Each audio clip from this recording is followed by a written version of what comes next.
34-year-old surgical assistant, Kimberly Orell, is suing her ex-boyfriend, 22-year-old security officer Robert Stewart, for an unpaid loan and for his share of a trip to Disneyland.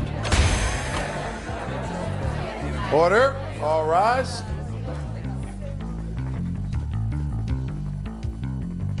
Yeah, this is case number 5 on the calendar in the matter of Orell versus Stewart. Wise have been sworn in, Judge. You may be seated, ma'am. Have a seat. All right, let's see how quickly we can do this. Ms. Orell, according to you, the defendant is your ex-boyfriend. Correct. And he owes you some money. I did the math. I don't quite see where you come up to $5,000. I'm sure you're going to try to explain that to me.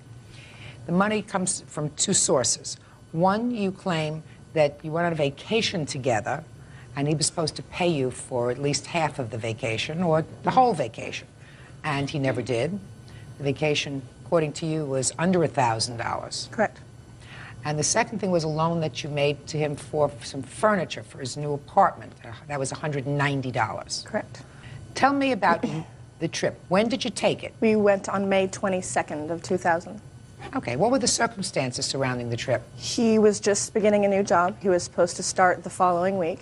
We had some time off. He had told me that for many, many years during his childhood, he had wanted to go to Disneyland. He had never gotten the chance to go, and we would like to go, with the understanding that since... No understanding. Okay. He would like to go on the trip. Correct. I want to hear your version of the conversation. No Okay. I don't want to hear your understanding. Okay. Go ahead. He did not have the front money to go on the vacation, but if I would agree, I agreed to put it on a credit card, in which case there was a payment plan and that it would all be paid back in the next year. He said that to you? Correct. You got your bill from your credit card? Yes. How much was the total trip? The trip alone, $960. Did you show him the bill? I did. And what did he say? He said no problem. He began his payments, and it was How many actually payments fine. did he? How many payments did he make? He made 2 payments directly on his paid dates. How much? The very first one was $40. He followed with $20. So according to you, he paid $60 in total. There was another $20 payment weeks later. There was $80 total. Okay. So he's making these small payments, and now tell me about the furniture. We had previously, prior to the trip... Were you living together at the time? No, we were not. Okay. At that time, a couple of weeks after we returned from vacation, he did have to leave the residence where he was staying with a family member. And he stayed at my house just for a couple of weeks until he did find his own residence. And? And he had come here from very far out of state when he had originally moved here. He hadn't acquired many things other than a bed and such. And being that I had no point to distrust him at that time, I did agree to buy a few things for the apartment for him. How much did you spend? It was just under $200. What do you mean just under $200? It was the credit card totals of $191. And he wasn't working at the time? He was working at the time. So why didn't he pay for those things himself? He didn't have any money saved up, and he had made a few payments to me. Paid $40, He just had to pay- $20, $28? Had to pay rent to get into a new place, too. Okay. So far, if everything that you say is accurate, Yes. it's $191 plus $880. Okay. $1,071. So you want to explain to me why we have a lawsuit for $5,000? Absolutely. There were other very small charges. His pet was hit by a car, had to have emergency surgery. Veterinary clinic needed payment to receive the animal back, things like that, that I did put on. That was just prior to the trip. That was May 2nd. The unfortunate thing is that I had one credit card at the time, and we used that for the entire vacation, and due to the fact that it was in 2000, because of non-payment, I've had interest for over 2 years on a credit card. Should have paid it off. Which he agreed to. You should have paid it off. You're right. Right. If I had the money, I would. You're right. Shouldn't have gone on the trip if you didn't have the money.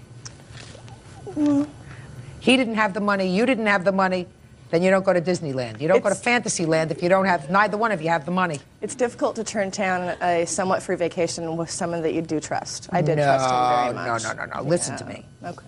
When did you meet him? January. You met him in January. Yes. You're going away in May. Correct. Right? January, February, March, April, May. Did he have a job in January? The entire time, yes. He had a job in February. Correct. March. Yes. April. Yes. So why didn't he have any money? You told me he was living with relatives. That was kind of the problem. He never seemed to have any money. Well, then I don't know. I would begin to scratch my head if I were an intelligent girl. I did shortly thereafter. Well, you do it shortly before you expend money. You're right. I mean, you wanted to trust him. The fact that you wanted to trust him doesn't mean that you had any cause to trust him. Right. We had a rapport built up. He'd borrowed very small amounts in the past, and he paid them back immediately. I had a lot of trust in him at the time. Well, so then maybe if he borrowed small amounts, he paid them back immediately. Maybe his answer to your lawsuit has some validity. Mr. Stewart, what's your answer, sir? Your Honor, I'm sorry. Your Honor, we went on this vacation, all right? We started going out on Valentine's Day that February. It was supposed to be like a gift to me, okay? Why would you make a gift of a trip to you? Well, Your Honor. Don't be an actress, please. Okay. Your Honor, I love her very much, all right? And I think she felt the same way back to me. And I thought it was just, you know, she knew I was getting stressed out at my job. She was getting stressed out, and she told me it was the happiest place on earth. So, so we decided. Judge Judy continues in a moment. I mean, I just have a hard time seeing how, you know, a $400 trip to Disneyland has accumulated to $5,000. It hasn't. Okay. Only in her mind. Only in the fantasy of her own mind. Okay. And later today, I had a lady from Protective Services show up at my door. There had been a conflict at their home, and I was under the impression Teresa was hit, and that's why she came to stay with me. real cases, real people. Judge Judy. Kimberly Orell says ex-boyfriend Robert Stewart owes for an IKEA shopping spree and for his share of a trip to Disneyland. Robert says Disneyland was a Valentine's gift. Why didn't you have any money to go? I just relocated to Oregon, and I guess I just really don't know how to manage my money that well, especially at the time. And were you using drugs? No, ma'am. Well, if you were working, you were living with relatives. Yes, ma'am. Right? And you weren't spending a lot of money on the plaintiff. What were you doing with your money? I really wasn't making that much money at the What kind in the of first work were you place. doing? We worked at a detox detention center together. Were you working 2 jobs at the time? Shh, don't speak to him. All right. Let us say that the two of you should not have gone on this vacation together if neither of you had the money. So let's say you split this vacation. Well, in that case, Your Honor, I mean, I would say that if you did have an agreement like that, it would be a $400 trip. And we got back, and she was having a hard time paying her credit card. I gave her almost $400 to help her out with her credit card in the first place. Did you? Yes, Your Honor. You have any proof of that?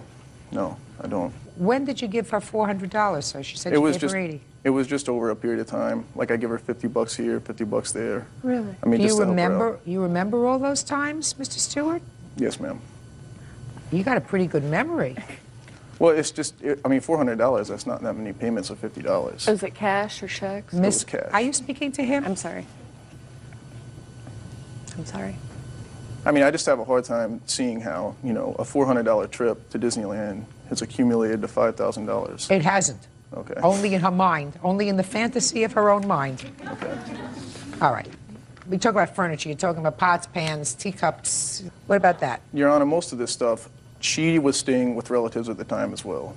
And she asked me to hold on to it at her place because she had it in storage. I had it in my place. As soon as we broke up, I helped load it up in her car for her, and she took it all back. What about stuff she bought? Do you know? She bought a couple of things like plates and such, and, you know, we got it from like one of those dollar stores where they sell plates, you know. And I mean, she did buy stuff for me, but I was under the impression it was a gift. You know, Did you ever tell her that you're going to pay her back for it? No, ma'am. There was I no don't meeting believe of the that you did minds. either. Ma'am, I have a witness also. I'll hear you witness. Okay, thank you. Tell me your name. Heather Walker. All right, Miss Walker, tell me what you know. I witnessed a conversation at my home between Mr. Stewart and Kimberly, where he very clearly stated that he knew he owed her a large amount of money. He was going to pay her. Well, tell me about when that happened and under what circumstances. It would have been about a week after my birthday of that year because Kimberly and I weren't able to be together. When's your birthday? July 11th. Okay, so in July, you witnessed a conversation. Tell me what you best recall of the conversation. That they'd visited for about a half an hour. They were going to leave and go to a restaurant. Mr. Stewart said that he did not have cash on him and would Kimberly mind paying for this, whatever they had eaten, and he promised to pay her back. Now, what did he say? He said, I'll pay you back. He said, I will pay you back. I'll pay you back. Yeah, I'll give you your money back. She made sort of a sarcastic remark about like the other money that you paid me back. Right. That's about the end of the conversation, but except for he got a little bit defensive because I asked him why he hadn't been paying. He said, you know what, I don't want to fight about this. Kimberly's already been giving me some guff about it, and I will pay her back. And did they go out for dinner? Yes. And I assume you paid. Right? Yes. Yeah, no, I don't recall that conversation at all. I don't recall you paying me $400. Listen to me. Don't speak to him. Okay. If you wanted to speak to him, you shouldn't come here. Can I submit a few things to you? I'm not interested in the few things that you want to submit to me, madam. Let me explain something to you. You had a romance that ended 2 years ago. Yes. Put a period and move on. Judge Judy continues in a moment. And later today, Do you see your daughter, Teresa? No, Your Honor. Why not? Well, she lived on bad terms, and until she gets her act together, Your Honor, I don't want her in my house because she's a danger. How's she behaving in your house? She's a handful. real cases, real people. Judge Judy. Kimberly Orell says ex-boyfriend Robert Stewart owes for an IKEA shopping spree and for his share of a trip to Disneyland. Robert says Disneyland was a Valentine's gift. I believe that if the two of you took a stupid vacation together when neither one of you could afford to go on a vacation, the two of you ought to pay for it. I do not believe, Mr. Stewart, and even if I tended to believe that you gave her more money than you said, you had no proof that you gave her more money than you said you gave her because, according to you, she said to you, let's go on this wonderful trip together. You don't go on a trip if you can't afford it. So you have to pay for half the trip, $480. And I give you credit, sir, for the $80 that she says that you paid her back, which means that you owe her $400. Then we get to the quote-unquote furniture. I get the sense that you wanted to help furnish this little apartment for me so that he would be comfortable. Certainly, even if I believe you, and based upon what I've just calculated, I did, he owed you, according to you, $960. So he makes a $20 payment on $960, and you don't look like an unintelligent young lady. He had promised, according to you, to pay the whole thing back in a year. Well, if he makes $20 payments a month, that's going to take him a lot longer than a year to pay off $960. Well, then you're still going out for dinner with him, and according to your witness, still paying the bill. All not very smart. When your head is ruled by your heart, sometimes you do foolish things. And all I can suggest to you, Miss Orell, is that you put a period and move on. Judgment for the plaintiff in the amount of $400. That's all. Parties are excused and they step out. I think it's pretty bad that, you know, you have to go to court to solve some problems that can be solved at home. Let this be a lesson to people. Don't ever lend anyone money. They'll twist it and turn it, and it's just going to be a bad situation either way. There was no money owed, so there's no payments to be made. Don't lend money to your firstborn. It doesn't matter who it is. Don't do it. You'll get hurt. And now the next case. All parties in the matter of Hill versus Pito. Step forward, please. Food clerk Lori Hill is suing her ex-husband, maintenance technician Dennis Pito, for the return of child support. Dennis says Lori still owes him for an unpaid medical bill. Miss Hill, you and the defendant have two children together, two daughters. That's correct. And according to your complaint, both of the girls were living with the defendant. Was that by court order? Yes. How long had the children been living with the defendant? About 8 years. And how old are they? 15 and 12. What are their names? 15-year-old. Teresa and Amy. You were ordered to pay child support to the defendant for the two girls. That's correct. According to your complaint, there came a time when one of the girls came to live with you, and there was an agreement that since there is sometimes a lag in the accounting through the court, that any money that you paid after your older daughter Teresa came to live with you would be returned to you. It is your claim that Mr. Pito owes you $303. Mr. Pito says that you actually, despite the fact he doesn't have a counterclaim, owe him for a medical bill for one of the girls. Is that right, sir? Yes. Okay. The children had been living with Mr. Pito for 8 years. Did you have visitation with the girls? Yes. And under what circumstances did Teresa come to live with you? I had a lady from Protective Services show up at my door. There had been a conflict at their home, And I was under the impression Teresa was hit, and that's why she came to stay with me. What was the amount of the support that you were paying for the two girls? $102 weekly. How long had you been paying child support? For the whole time that he had the whole him, 8 8 years? yes. Did you have a discussion with Mr. Pito with regard to the child support when Teresa came to live with you? Yes, when he dropped her stuff off at my home, he had this paper for us to sign. May I see it, please?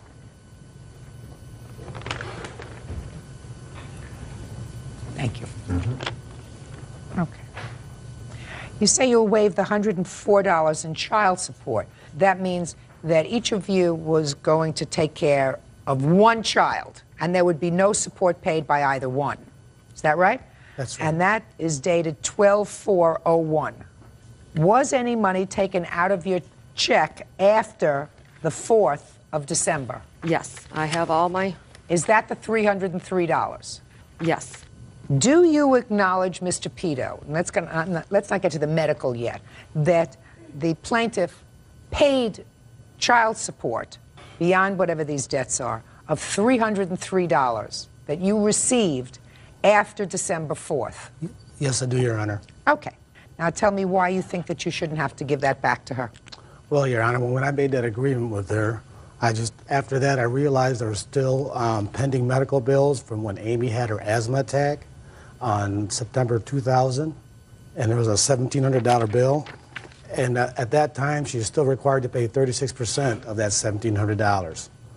And after talking to the medical staff that was billing me, she told me that most of it might be taken care of, but at the very least, there's still going to be a $212 balance. What do you mean most of it was going to be taken care of? What does that mean? Well, because between her insurance and my insurance, they're trying to see who's the primary and who's the secondary. And before that's settled, and when I have to pay the bill, I want to make sure that she doesn't have any more outstanding bills.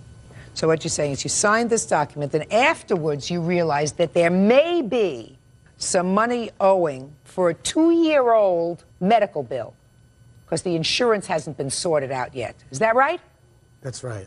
Mr. Pito, when you get your act together with regard to how much money you think Ms. Hill owes you, and all the insurance claims have been submitted and ultimately resolved, you have the ability to go in and file a claim against her if she still owes you any money. In the meantime, you have to return the $303 that you accepted from her after you signed this document indicating that you would not be taking any money from her. She would not be asking you for any money. You were both going to assume full financial responsibility for each of the girls that were in your custody. Okay? Now, that's easy. Do you see your daughter, Teresa? No, Your Honor. Why not? Well, she lived on bad terms, and until she gets her act together, Your Honor, I don't want her in my house because she's a danger. She's 15 years old. How's she behaving in your house? She's a handful. She's a handful? Yes, she is. I've got a feeling that you got the easier end of the bargain at this point. Is that right? Your Honor, I've had custody for those girls for 8 years, and the reason for me having custody because she attempted suicide in front of my children. No, don't go back 8 years. Right now, you have a 15-year-old daughter who had been with you for 8 years, and she's going through a teenage rebellious period of time. So all I said was that right now, you have the 12-year-old who's okay?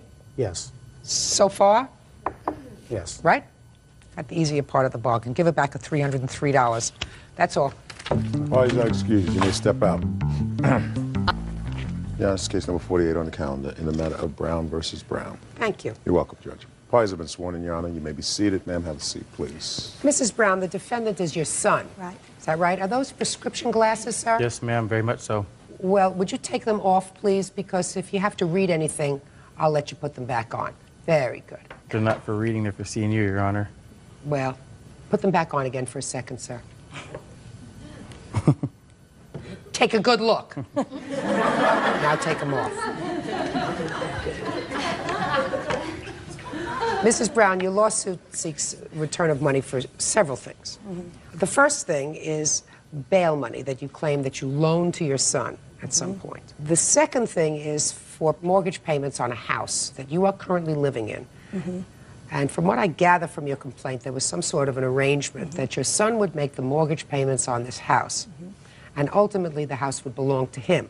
You would live in the house, take care of your grandson, your son, correct? And then there was some sort of an altercation with your son, you put him out of the house, and you believe that he should continue to make the mortgage payments on the house as per your agreement. No. Oh, good. Glad to hear that. I am only asking for a mortgage, well, it's not just mortgage, it's household expenses for the month of August, which he lived in my house. That was August of 2001 was the last month that he lived in my house, and he did not pay anything. Okay, so it's just for 1 month. It's just for 1 month, and it's $1,500 for the household expenses because that was our agreement. How much was the mortgage payment? $758. Okay. How much was the bail? The bail was $1,000. And you have proof of that? Yes, I have a bank statement here where I took the money out of the bank. No, I need the bail statement, not where you took the money out. I could not find it. I looked and looked, and I could not find the bail statement. I don't know if he has it or what. All right, and the second thing that you want is for verbal abuse, which you don't get paid for, because you're suing him for $4,000. Way over. Okay, and the mortgage payment is $758. Okay, let's get to the bail first. Tell me the circumstances surrounding this bail. The bail was, he was driving a car that was illegally licensed, and he got pulled over, and they took him to jail. And I can't remember if he had some other... When was this? This was in June of 2001. Does that sound familiar, sir? It sounds familiar. In January, yes. January of 2001? No, it wasn't January. It was in the spring. The weather was beautiful. Oh. Were you taken to jail, sir? Yep. Did you have bail? Yep. Where'd you get it from? I have retrieved bail from Michael, a friend of mine. My mom has put up collateral for her house more than once, but just collateral. No, I paid $1,000 and the collateral for that particular bail. The one he's talking about was for another charge that he was charged with, and his friend Michael did pay that bail for him because I had no more money to pay any more bail. Why do you think your mother would lie about posting bail for you? That's going to be the whole case. She's used her collateral more than once. I've asked her more than once for your bail? Yep. Well, Yes, how many ma'am. times have you been arrested, sir? A few. How many is a few? A number? Do you not? Are you telling me you don't remember? Well, Your Honor, I've absolutely been in trouble. I haven't recently, but yes, I've been in a deal of trouble and asked her for collateral at least 4 times. Okay, well, this time she says in June of 2001, she also had to post the bail. So if you can't remember how many times you've been arrested, maybe you don't remember who posted the bail all the time. I remember exactly who posted the bail, Your Honor. Well, who posted the bail in June? Michael. She said that that was in January. No, he There said was no that arrest in June. I was only arrested in January.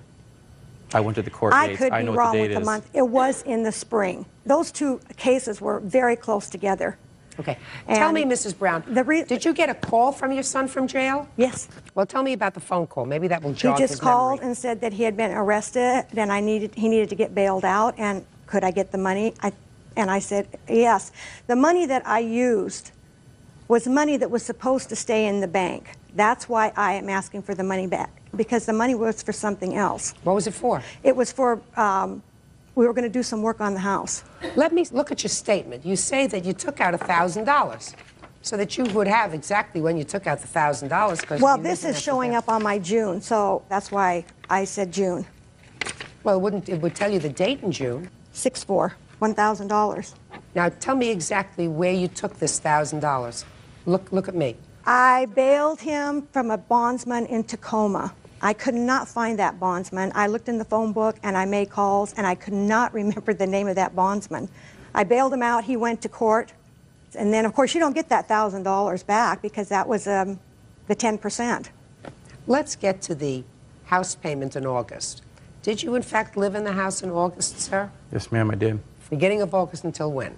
Till, actually, I think it was after, it was more like the 1st or 2nd of September, I think. And your arrangement with your mother was that you would take care of the household expenses? The agreement of me buying the home was me buying the home, yes, and everything involved with it. Did you pay for August? The money for paying for the August rent was supposed to be paid on that Friday. Something had come up, I didn't get to it. That Friday night is the night that she came home and did her rampage and called the cops and kicked us out. That night, Friday night, assuming that I'd already paid, which I had not gotten a chance to pay yet. But So- it's due the beginning of August, not the end. It gets paid, Your Honor. It gets paid every single month. So your mother is correct that you did not make the $1,500 payment that you were supposed to make. Yes, ma'am. Oh, okay. Is there any defense to that $1,500, Mr. Brown? Yeah, she threw me and my son out in the street in the middle of the night. Judge Judy continues in a moment. You must have had some lollapalooza of a fight with your mother. There was no fight.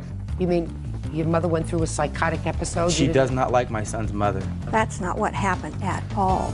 And later today, I don't remember. It was such a long time ago. It's not so long ago in the scheme of things. You know, I have the emails when I had gotten the order of protection, and let's get to the money. real cases, real people. Judge Judy. Sandy Brown says her son Henry Brown owes for 1 month of household expenses. Henry says his mom threw him out on the street in the middle of the night. Go ahead. I came to give her the money for that mortgage the next week after she had told me I couldn't come around, told me I couldn't have my stuff, told me my son couldn't have his stuff, and I'd come to have a couple cars towed at her request, at which time the police were called by her. Well, you must have had some lollapalooza of a fight with your mother. There was no fight. I was at home with my son, with my son's mother, with her daughter, and with my 13-year-old nanny when she came home at 10 o'clock at night and kicked and booted me out. You mean your mother went through a psychotic episode? She does not like my son's mother. That's been her issue for about a month before this happened. That was her only issue. We had a fight about her before she left, I think it was on a Wednesday, and she came home Friday evening, and her first words were, she has to leave, she has to go, she has to leave. And I told her, no, it's 10 o'clock at night, and she got on the phone, called the cops, and told the cops I had been abusive and everything else. I'm standing there with cooking utensils, cooking food. Why did you put your son out, Mrs. Brown? That's not what happened at all. Well, what we happened? had been having an argument that whole week. About what? I did want him to move out because I didn't appreciate him yelling at me, getting in my face yelling at me. I did not appreciate him saying derogatory remarks about me. This is my home. I've lived here for 28 years, and I didn't feel like I had to put up with it. They had taken it upon themselves to move my furniture around. I did not yell at him. I said, Hank, I said, I don't want callers spending the night here. That's what I told him. And he just started yelling at me. And I said, okay, you need to move out. And he says, I'm not moving. I said, either you move, I'm going to go, or I'm going to call the police. He said, go ahead. So I said, fine. So I did. He had a warrant. He left so he wouldn't get arrested. 2 weeks What did later, he have a warrant for? I believe it's non-payment of child support. He has an older daughter. Then on that Monday, which was like the 3rd of September, I went straight to court and filed for a protection order. Okay.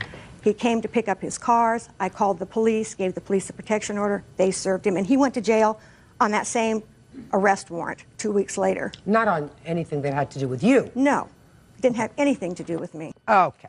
Did he ultimately get his personal property and his son's personal property from the house? Well, yes, he did. And by the way, when we went to finalize the protection order, I told him then, I need your stuff out of my house in 2 weeks because I need to have a roommate move in with me because I can't afford this house by myself. He never came. Ultimately, I put his son's bedroom set on the deck. I told my son, tell him to come and get Hanky's bedroom set before it is ruined, because by then it was like the end of October. He never came. Where was he living? Around. With his son? With his son. He's still living around with his son. Okay. Well, I don't have a counterclaim for that. And in any event, I find that you did, in fact, post his bail, $1,000, and he owes you $1,500, almost acknowledged for August of 2001. So I'm entering a judgment for $2,500. Thank you. That's all.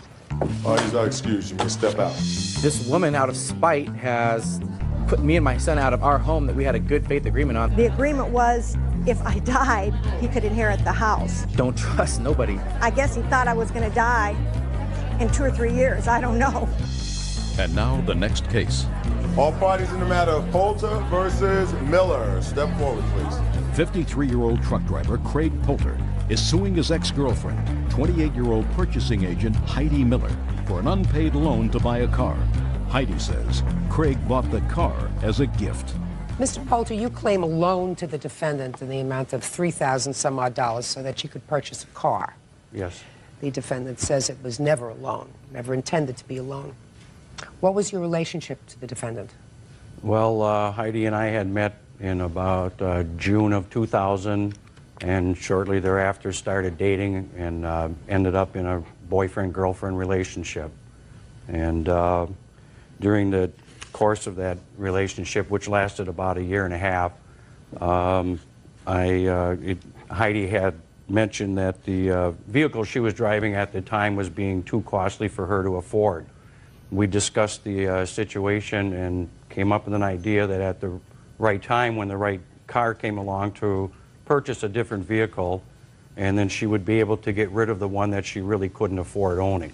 Was it a leased car that you had? Yes. It's a lease? Yes. And how much was the lease? $369 a month. So does that sound right so far? Yep, pretty much. Okay, go ahead. So it was the 25th of June, 2001, and we spotted a nice-looking used car for sale by private owner. We decided to stop and take a look at this vehicle, knowing that she would sooner than later be getting rid of the Blazer. When we came back from the test ride, I told her that if we can make the right deal with the gentleman for the right amount of money, I think it would be a good car for her to have. Okay. And at that time, I said, as far as paying me back for the car, we can work that out later. Let's first take care of what's important, is to get you a car. Are you telling me that you had a discussion with her at that point about paying you back the money? There was some short discussion about it. It wasn't a real long conversation. I mean, it might sound right. It sounds right to me that you might say, listen, if we can make a good deal on this car, let's do it. But it doesn't sit right with me that you would say at that moment, and then we'll talk about paying me back, you know, later. Do you understand what I'm saying? Yes, I do, Your Honor. Okay. But there was some mention of that getting a payment plan set up down the road or something, but I don't remember exactly at that what it moment. was. I'm talking about at that moment. Yes. All right. I'm not sure if I believe that. Go ahead. So what happened? So you went and you made a deal with the man? Yes. You did alone? Yes. Okay. And I wrote a personal check for the car, and I have a copy and I'd like to see it. of that signed cash check. Okay. Um, And then she took possession of the car. You registered it in your name? Yes. And when did you turn back the leased car? It was shortly after that, because I had to, I took a loss on this Blazer that I had, and so what I had to do is I had to finance $5,000 for the loss on a Blazer that I no longer have, and actually I'm still paying for it. So once I sold that, which was actually probably about a month or two after he had bought the car for me. Okay. So Now, when did you and the defendant end your relationship?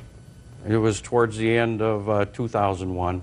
Between June, when you purchased the car, and December, did she make any payments to you? No. Did you have any discussions about it? Yes, I did, Your Honor. As a matter of fact, I have two separate emails from 2 separate days where I had mentioned to her by email about wanting repayment, and I'd like her to see. replies are on my emails. Your Honor, my comments are highlighted in blue and hers are in yellow. Real cases, real people. Judge Judy. Craig Poulter says ex-girlfriend Heidi Miller owes for a loan to buy a car. Heidi says Craig has been harassing her. Would you show this to the defendant, please?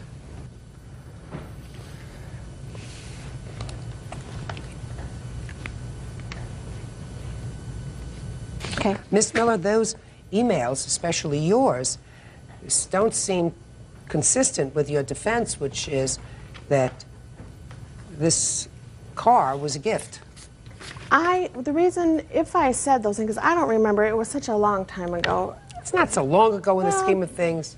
But I said this basically said those emails to appease this man. He's very controlling of me. I had to get a restraining order against him after all this whole thing. It was just to get him to back off. Just a second. These were in September. You didn't break up with him until later on in the year. Actually, we broke up in September. It was such an on and off relationship. Well, then it was back on again. No, it was not. Well, you want to go on and continue then and tell me about these emails that you sent, which seem to indicate that he was telling you, don't worry about getting a part-time job to start to pay me back. Because you said, I'll get a part-time job and pay you back. He said the most important thing is that you get a good full-time job, Which I and then you have. can start paying me back. And you say, I'm really stubborn, I know I want to pay you back, and I'm going to pay you back. Now, you say that on 2 separate occasions. Just to appease him, because he was harassing me with phone calls and with different emails that I don't keep every single email that is sent to me. I'm sorry that I don't. But if I could, you know, I have the emails when I had gotten the order of protection, and let's get to the money. I don't owe him for it. It was a gift. At the time of when we purchased the car, we never talked about anything about that I was going to repay him or anything. He went and took for a test drive. I had nothing to do with the car. Okay. He came back to me and said, "This is a good car for you." Okay. Your Honor, I also have an audio tape recording that I made of a conversation between Ms. Miller and I. We have queued up one of the most important parts of the tape. I'll hear it. Thank you. Well, you do know you owe the money. Yeah? What are we going to do, Heidi? I don't know. I can't believe in all this time you haven't been able to send any money at all. Exactly, me either. Things are tight. Okay, plain and simple, Heidi. What is the next step? I don't know. I asked her point blank on the conversation, and it's in this tape. I said, Heidi, are you trying to say that you don't owe me the money for the car? And she very frankly answers, no, I know I owe you. No, it's clear to me, sir, that she owes you for the car. It was just miscued. It's clear to me that she owes you for the car. She acknowledges on the tape she owes you for the car. She acknowledges in the email she owes you for the car. Right, and I have my Only daughter today as a witness. says she doesn't owe you for the car. No, that's... Only today. Now, if you had $369 of car payments for a Blazer that you couldn't afford, and if you gave him $100 a month, which would cut your expenses substantially, then you could pay the car off in 30 months and you wouldn't have a problem. Or if you gave him $50 a month, but you gave him nothing. Well, I had to pay for that Blazer loan, that $5,000 loss. Whose fault is that? Is that his fault? Yes, because he told me that was the best thing for me to do, was to get rid of that Blazer. Hey, listen. That's what he told me to do. You look like a very strong, strapping girl, and there is absolutely no reason why you let somebody else make decisions for you. Sounds to me as if you made your own decision to lease a Blazer. You could have leased a car that you could buy or lease for $150 a month. You decided to lease a big one. I was married when I rented that lease. Who cares? That's not his fault either. In any event, he was trying to be helpful. He expected repayment. You broke up with him. I don't know why. I'm not interested. You owe him $3,075. Judgment for the plaintiff. That's all. Thank you, Your Honor. Parties are excused. You may step out. Your Honor, case number 89 on the calendar in the matter of Pinedo versus Burke. Thank you. You're welcome. Parties have been sworn in, Judge. You may be seated. Ms. Pinedo, you and the defendant lived together for a brief period of time. Yes. You also have a child together. Yes. And when you separated, it is your claim that the defendant kept some property that is rightfully yours. Yes. The defendant says that when you separated, you split the property. You took some, he kept some, and everything was split fairly. When did you start to live together? We started living together in May. In May of 2001. Yes, ma'am. And you have a baby. Yes. When was he born? February 1st of 2002. And when did you and the defendant cease living together? July of 2001. So you were a few months pregnant at that point. I found out I was pregnant at the end of June. On July 13th, I found out I was about 6.5 weeks pregnant. That was my first ultrasound. Okay. Now, what is it that you claim Mr. Burke has that belongs to you? I had purchased a PlayStation 2 with about $300-400 worth of games, with a console, an extra controller, an entertainment center. Okay, PlayStation. Very important for people who are expecting a child. What else did you purchase? We purchased an entertainment center. I had purchased an entertainment center. Now, that's a very interesting word that you used, Ms. Pinedo. You said we purchased an entertainment center. Yes, I understand that. It was on my credit card, on my Best Buy account. And those are the two things, entertainment center and a PlayStation. And there's games. other things. Like what? I had purchased a car stereo for a car that I had purchased because Travis didn't have a car. So it was too hard for me to get up and have to take him to work and then have to go to work as well. Yeah. So I purchased a car, and I had put a new stereo and speakers in it. So? And when we had broken up, I had asked him for the car back, and he refused to give me the car back. I had reported the car stolen, and then he went ahead and returned the car because he knew I had reported the car stolen. And when he had returned the car stripped of the stereo, stripped of the speakers, and had locked all the doors, didn't leave me with a key, and I had to pay $150 to have a key made for the car. Mm-hmm. Now, what else was purchased that you did, in fact, take with you when you separated? Because that's his defense. Right. Well, everything else that I had taken with me, I had already had when we moved in together. I had my computer desk with my computer and my bed. What did he purchase? He didn't purchase anything for the apartment. Well, He came to the apartment with a couch. Mr. Burke, you say she got the TV and the DVD player. That's stuff we had bought together. Did you take a TV and a DVD player? Yes, ma'am. You did? Yes. Who purchased that? I did. You mean you put it on your credit card? Yes, ma'am. Who paid for it? I'm still paying for it to this day.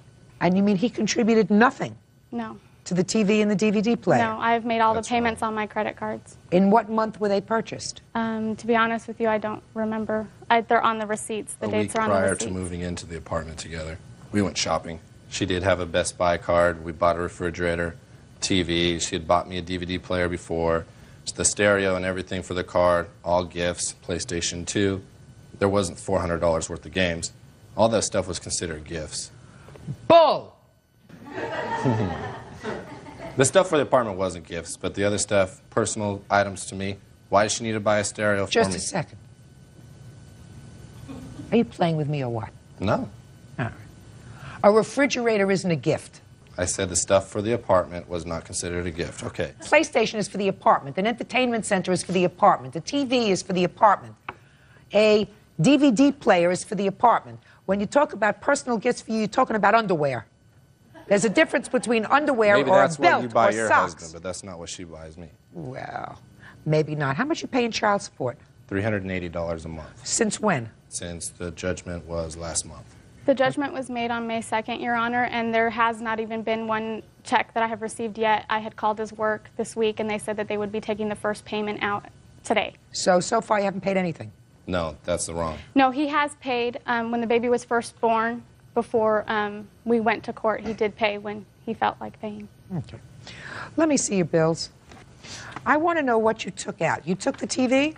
Yes. You took the DVD player? Yes, ma'am. You left him the refrigerator? I did not leave him the refrigerator. When I moved out, I only had 2 friends and my mother to help me. No, I'm asking you. You bought a refrigerator that stayed in the apartment? Yes, it had stayed in the apartment because I couldn't move it. When I came back to move it, it was gone. Why were you going to move it? Because I was moving out.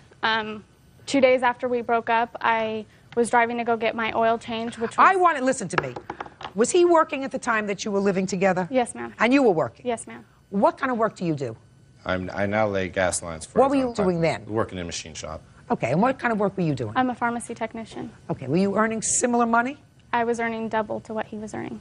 And were you putting all your money into the bank? Into a joint account? You had a joint account? No, we did not have a joint account. How did you work out the bills? He paid half, I paid half. Half the credit card bills? Half the credit card bills he never paid. Half the credit card bills had been run up on plastic surgery and other items for herself before we were together. I'm talking about after you were together. I'm talking about how much money you gave her. when those bills came, I paid half of them.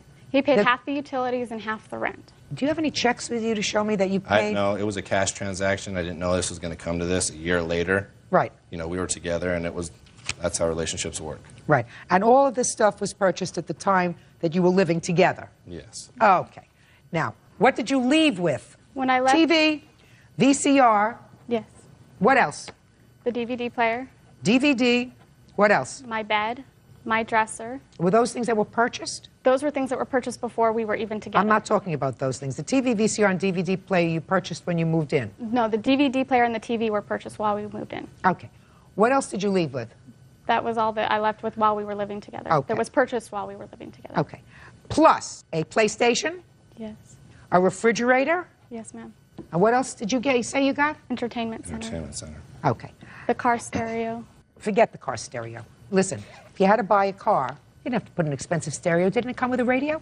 Yes, With a it had the stock AM, stereo. FM radio. Turn it on, you hum along. He asked me with your if bills, with your bills, you don't need a stereo. And I'm not entertaining stupidity. Judge Judy continues in a moment. She made a comment the other day, you know, I bought these things for you to try and make you happy when I was with you. Why would you say that if you wanted them all back? She bought them for me. It's a gift. And later today, I got a bag, put horse manure in it. I did see her car, and I shook the horse manure onto the trunk of the car, and I got in my car, and I drove away. real cases, real people. Judge Judy. Jessica Pinedo says the father of her baby, Travis Burke, stole her personal belongings. Okay. Now, I want you to tell me how much the TV and the DVD player were. The TV was about $500, and the DVD player was $189. And the PlayStation? I believe the receipt's in there. In PlayStation? The $300. Refrigerator? Was $542, I believe. And the entertainment center? Was $130. You sure about all those figures? It's all in the receipts. It came to $129.99, I believe. Okay. And the VCR you say you had before? Oh, yes. Okay. So $500 plus $189, $689. That's the property you got.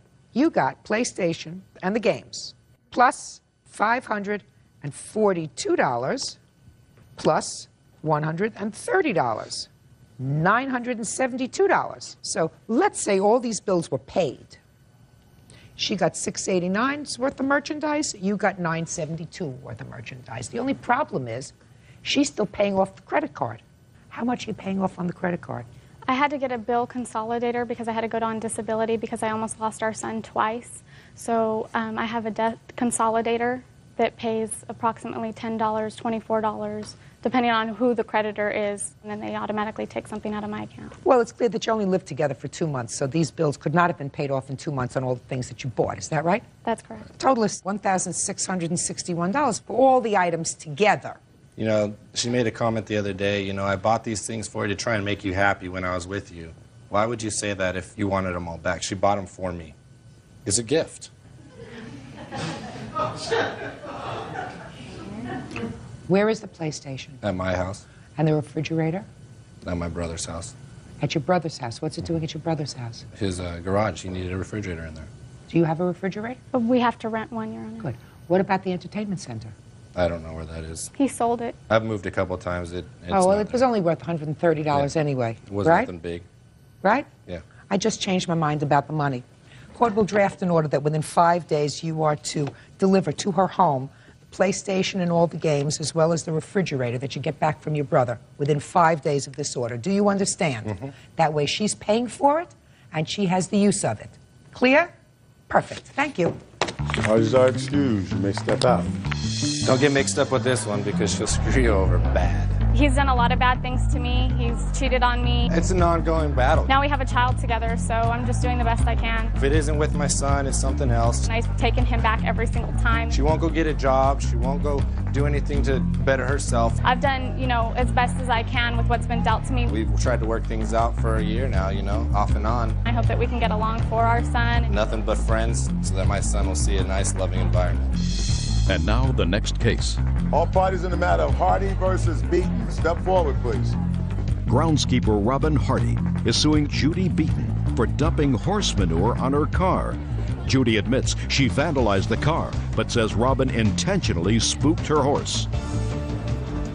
All right, Miss Beaton, I think we're going to start with you because you seem to acknowledge that you did, in fact, touch in some way the plaintiff's car. And you're going to tell me why you did that. Tell me when this incident happened and where you were. Yes, Your Honor. It was March 12th. I was riding my horse on this road. I have photos if you'd like to see them. Yes? It's a very narrow, windy road with no sidewalks or sidebar to get off of the pavement. And I was almost back to my barn. I have to travel on the road about 100 yards from the trail to the barn. So I was just about to the driveway of the barn when I hear someone beeping in back of me 2 times, very long honking. My horse kind of caved in the back and took off down the road at a quick pace. And I wasn't ready for that, and I was almost toppled off. And I turned and I saw someone with a black car. And I yelled at the person. I said, "What, are you crazy?" And the person yelled back at me. Person was the plaintiff? Yes. I said something like, "What, are you, a freaking idiot?" And she said, "Get out of the road," and passed me very close. As she passed me, she cut the wheel hard, almost hitting my German Shepherd dog who was in front of me, and sped off down the road. I tried to get a plate number, but I could just get a few initials, so that was it. And I went back to the barn, and I untacked my horse and put my horse away. I was really upset about it. My heart was pounding, and I've broken several bones on my horse before, and I have 4 children at home to take care of, so... You took the saddle off your horse, and what did you do? I got a bag, grain bag here, and I put horse manure in it, and I started to drive home, thinking I might run into her car or her, because I thought maybe she was going to walk her dogs that were in the car at the reservoir down the road. So as I drove home, I did see her car. It was the only car in a parking lot marked DPW vehicles only, so it wasn't very hard to find it. And I pulled in next to it, and I took out the bag out of my car here. It's a paper bag. It's not going to cause any damage. And I had horse manure in the bag, and I shook the horse manure onto the trunk of the car, and I got in my car, and I drove away. Go ahead. Okay, first of all, I do not have a trunk of a car, and I find it ridiculous that you'd be driving around with horse manure looking for trouble. Tell me what happened. Okay, I was driving down the road with my dogs to take them to the res for a walk, and I was going around a corner, and I seen the defendant in the middle of the road. I've had horses. I know horses will spook if the wind blows. So I stopped. She didn't notice me, so I beeped real lightly, 2 quick beeps, and she turned around. She didn't even move. She turned around and screamed, "What are you, an effing idiot?" So I slowly went around her, and I yelled back to, you know, get to the side of the road wherever I yelled. I went to the res, walked my dogs, came back, and my hood windshield was covered with horse manure. Flipped out. That was that flaky horse manure that she has there, or was it other kind of horse manure? It wasn't that flaky. What was it? It wasn't wet, fresh horse manure. It was more like that? Yeah, but Okay. not quite as dry and fluffy. Okay. And so what did you do? I called the police. They came down. They And helped your me. windshield was covered? Yes, and where the blades are, the wipers, it was packed in there. So that night, actually, I had to go somewhere, and I put my heat on. You could hear all the horse manure in the engine spitting out at me. I mean, I was really upset about it. How did you find her? I went to the stable the next day. Because you figured it was her? Yes, and I went there and seen her with her horse and told her. She stated it was not her. She's a school teacher. She has 2 kids. She wasn't even there at the time. She doesn't have a German Shepherd dog. And then the next day I went back there to tell the property owners, you know, what people are doing. I seen the nephew, and he told me that she was there, and she does have a black dog. Okay, so she ultimately fessed up that it was her. Exactly. Okay, what kind of damage was done to the car, other than the mess? I have pictures. Would you like to see them? Yes. Okay. The dent's right here. It's black, so it's hard to see. It's right there.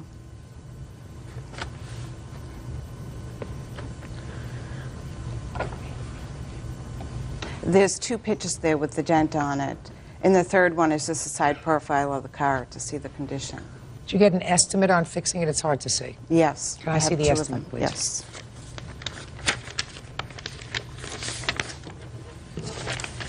In fact, I went with the lowest estimate. I tried to be so reasonable with these people. Okay. Anything you want to tell me? Yes, Your Honor. The reason I didn't admit that it was me the next day at the barn is because she brought her husband with her, and they both came walking at me with scowls on their face, wanting to know who this girl was. So I denied it because I was at the barn by myself. And I said, if you do find this girl, I said, what do you want from her? And they both said, almost in sync, we just want an apology.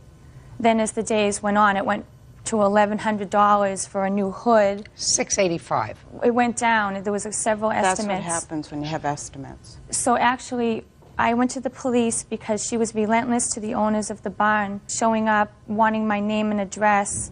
I had given her my cell phone number that day at the barn because I wanted to take it off of the owner and let her deal with me. Because I figured she would find out that it was me and I would be the one. Okay, so you finally fessed up. Why did you go that extra step? I'm just curious, Ms. I was Beaton. just very upset, and I don't know. I was sorry after I did it, but it was too late. It's the wrong thing to do.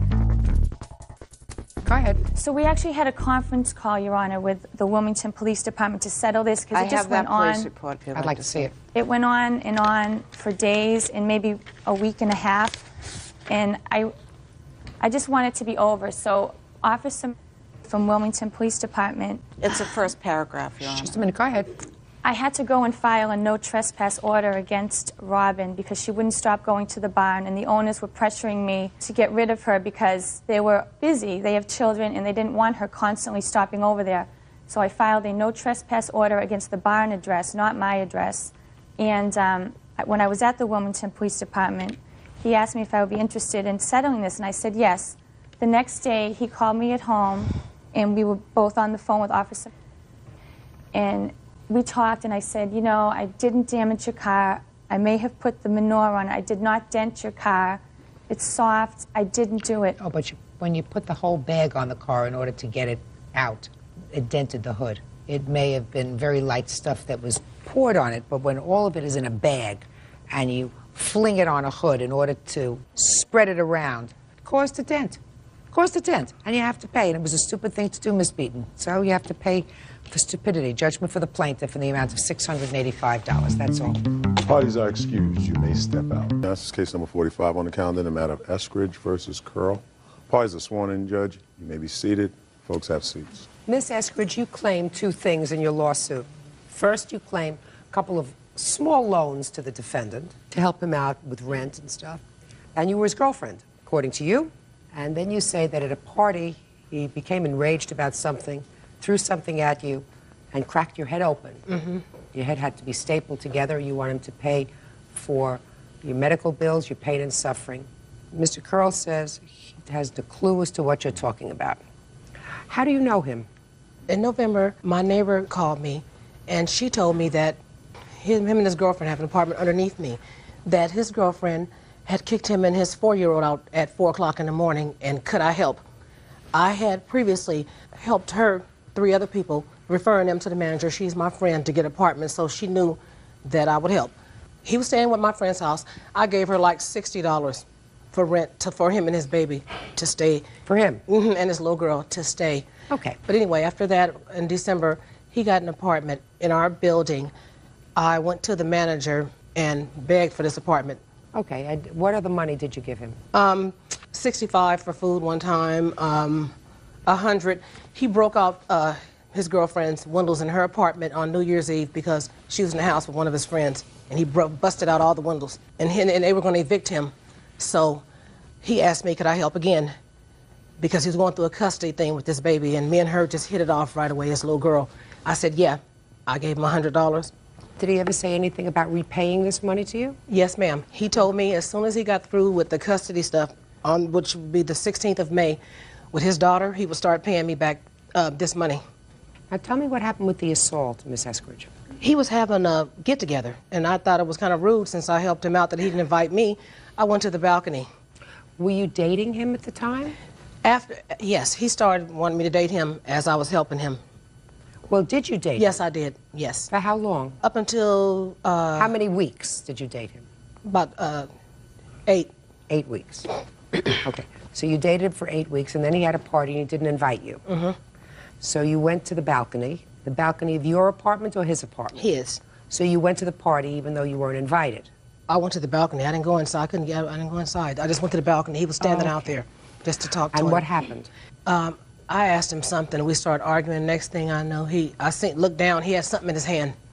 But as soon as I saw it in his hand, I was hit and bleeding. That's how quick it was. And what happened as a result of that injury? I had to have my head stapled. They stapled my head together. You have the medical records? Can Yes, ma'am. I see them, please?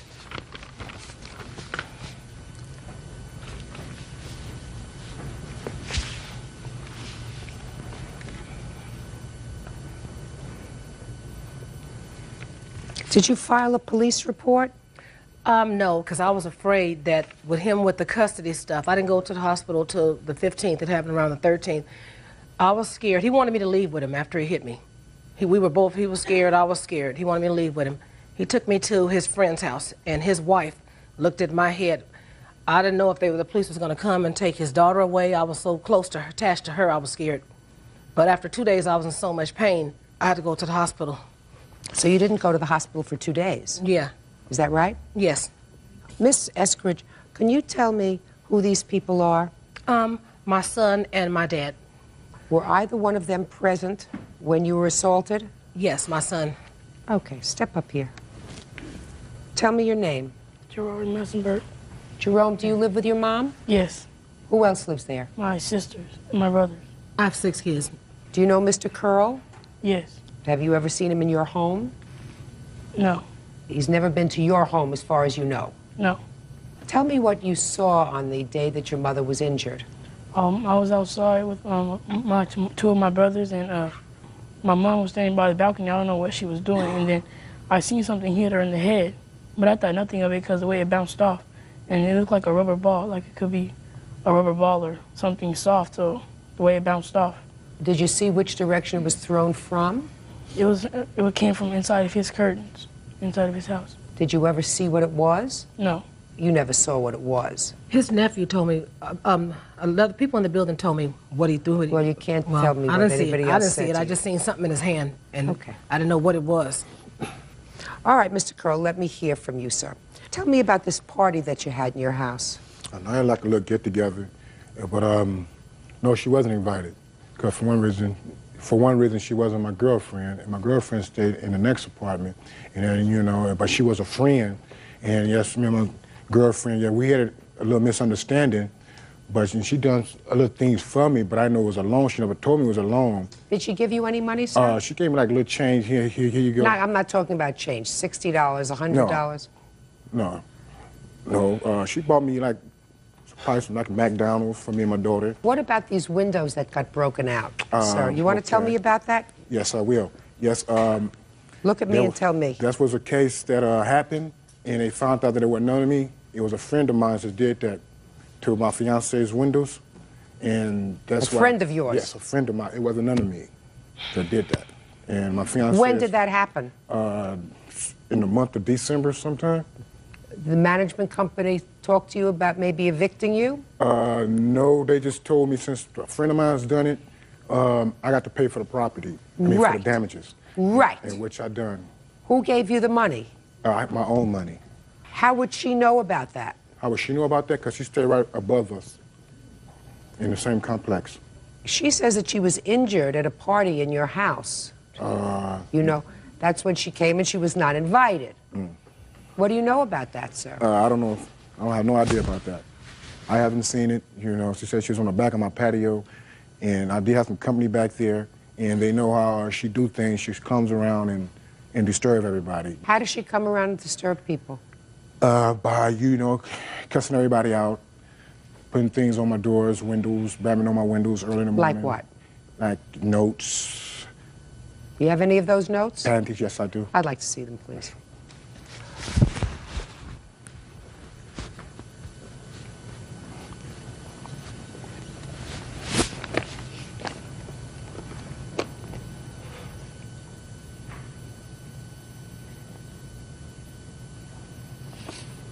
Miss Eskridge, why do you put these notes on their door?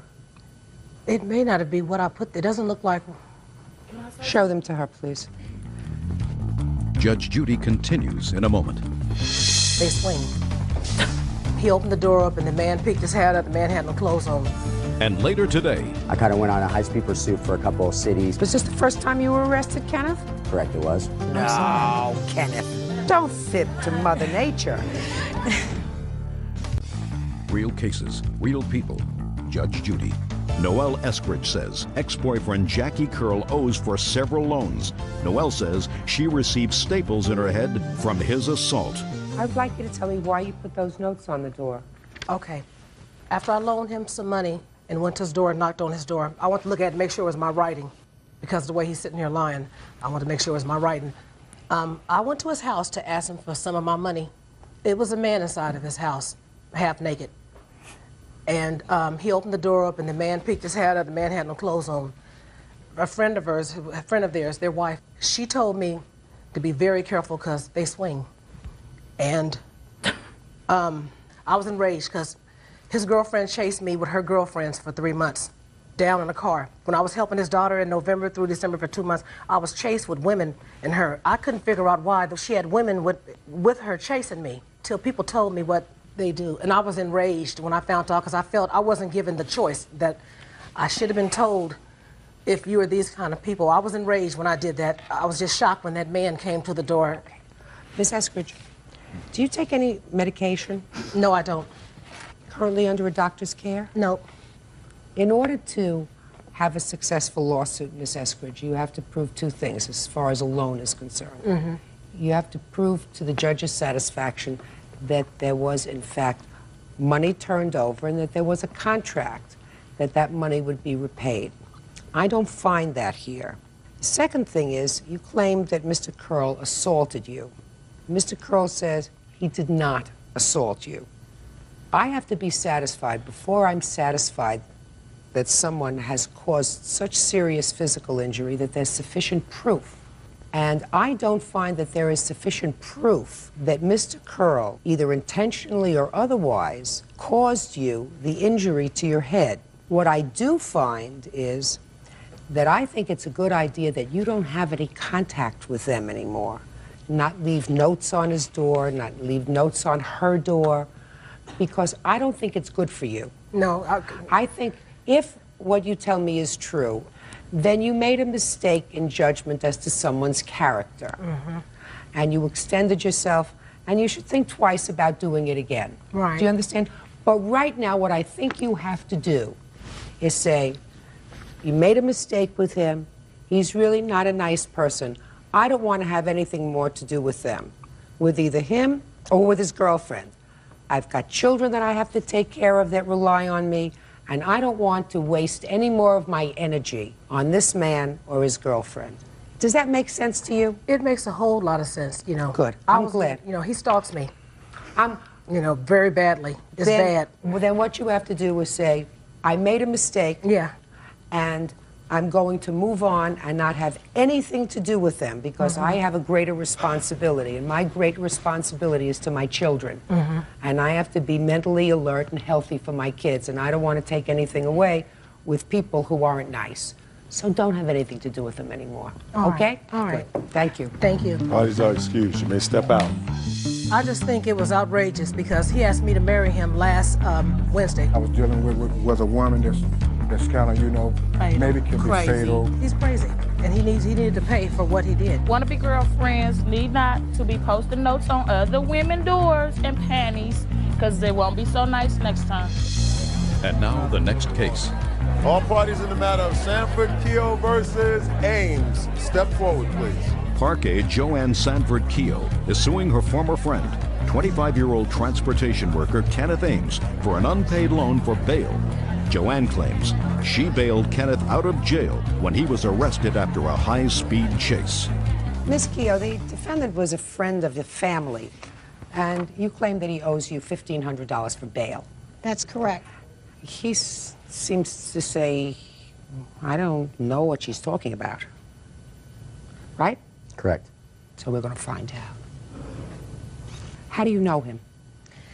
I know Kenneth through my husband. My husband introduced me to Kenneth maybe about 6, 7 years ago.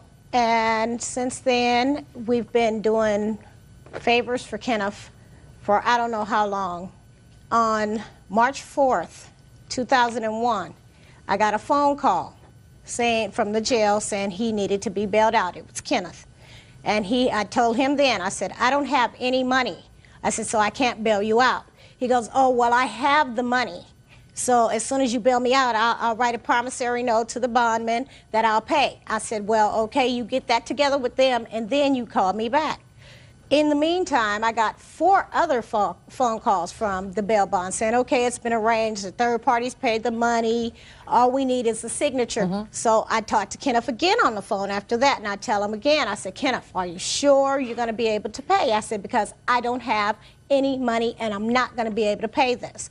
Oh, yeah, I can pay. You know, I have your rent money, I have the car money, so forth and so on. This is what he was saying. So I signed for him. So you guaranteed his bail? Yeah. You didn't actually put out any money? No. But you signed as a guarantor? Right. Let me see the paperwork. I'll get to you in a minute, Kenneth. What were you arrested for, Kenneth? Disrespect for public safety. What? Disrespect for public safety. And you had got $25,000 bail for that? Correct. Tell me the facts underlying that case, Kenneth. The facts underlining, pulled over at a bad timing, unfortunately without a license at the time. Did an unfortunate thing of taking the police for a drive. I kind of went on a high-speed pursuit for a couple of cities, places, here's and there's, and at the end of it... Was this the first time you were arrested, Kenneth? Correct, it was. It's the first time you were arrested? No. Excuse me. No, I'm sorry. Kenneth. Don't fib to Mother Nature. Okay, yeah, I've been arrested before, true. But have I been incarcerated before, prior? I asked you if you'd have been arrested before. Okay, arrested, yes. What kind of work do you do, Kenneth? Caltrans. What is that? road work, work on the freeways, clean up, pick up. Okay, so now I see what's left on this bail is $1,450. Is that right? That's correct. Okay. Who made the payment of $90? Kenneth made that one payment. Just a minute.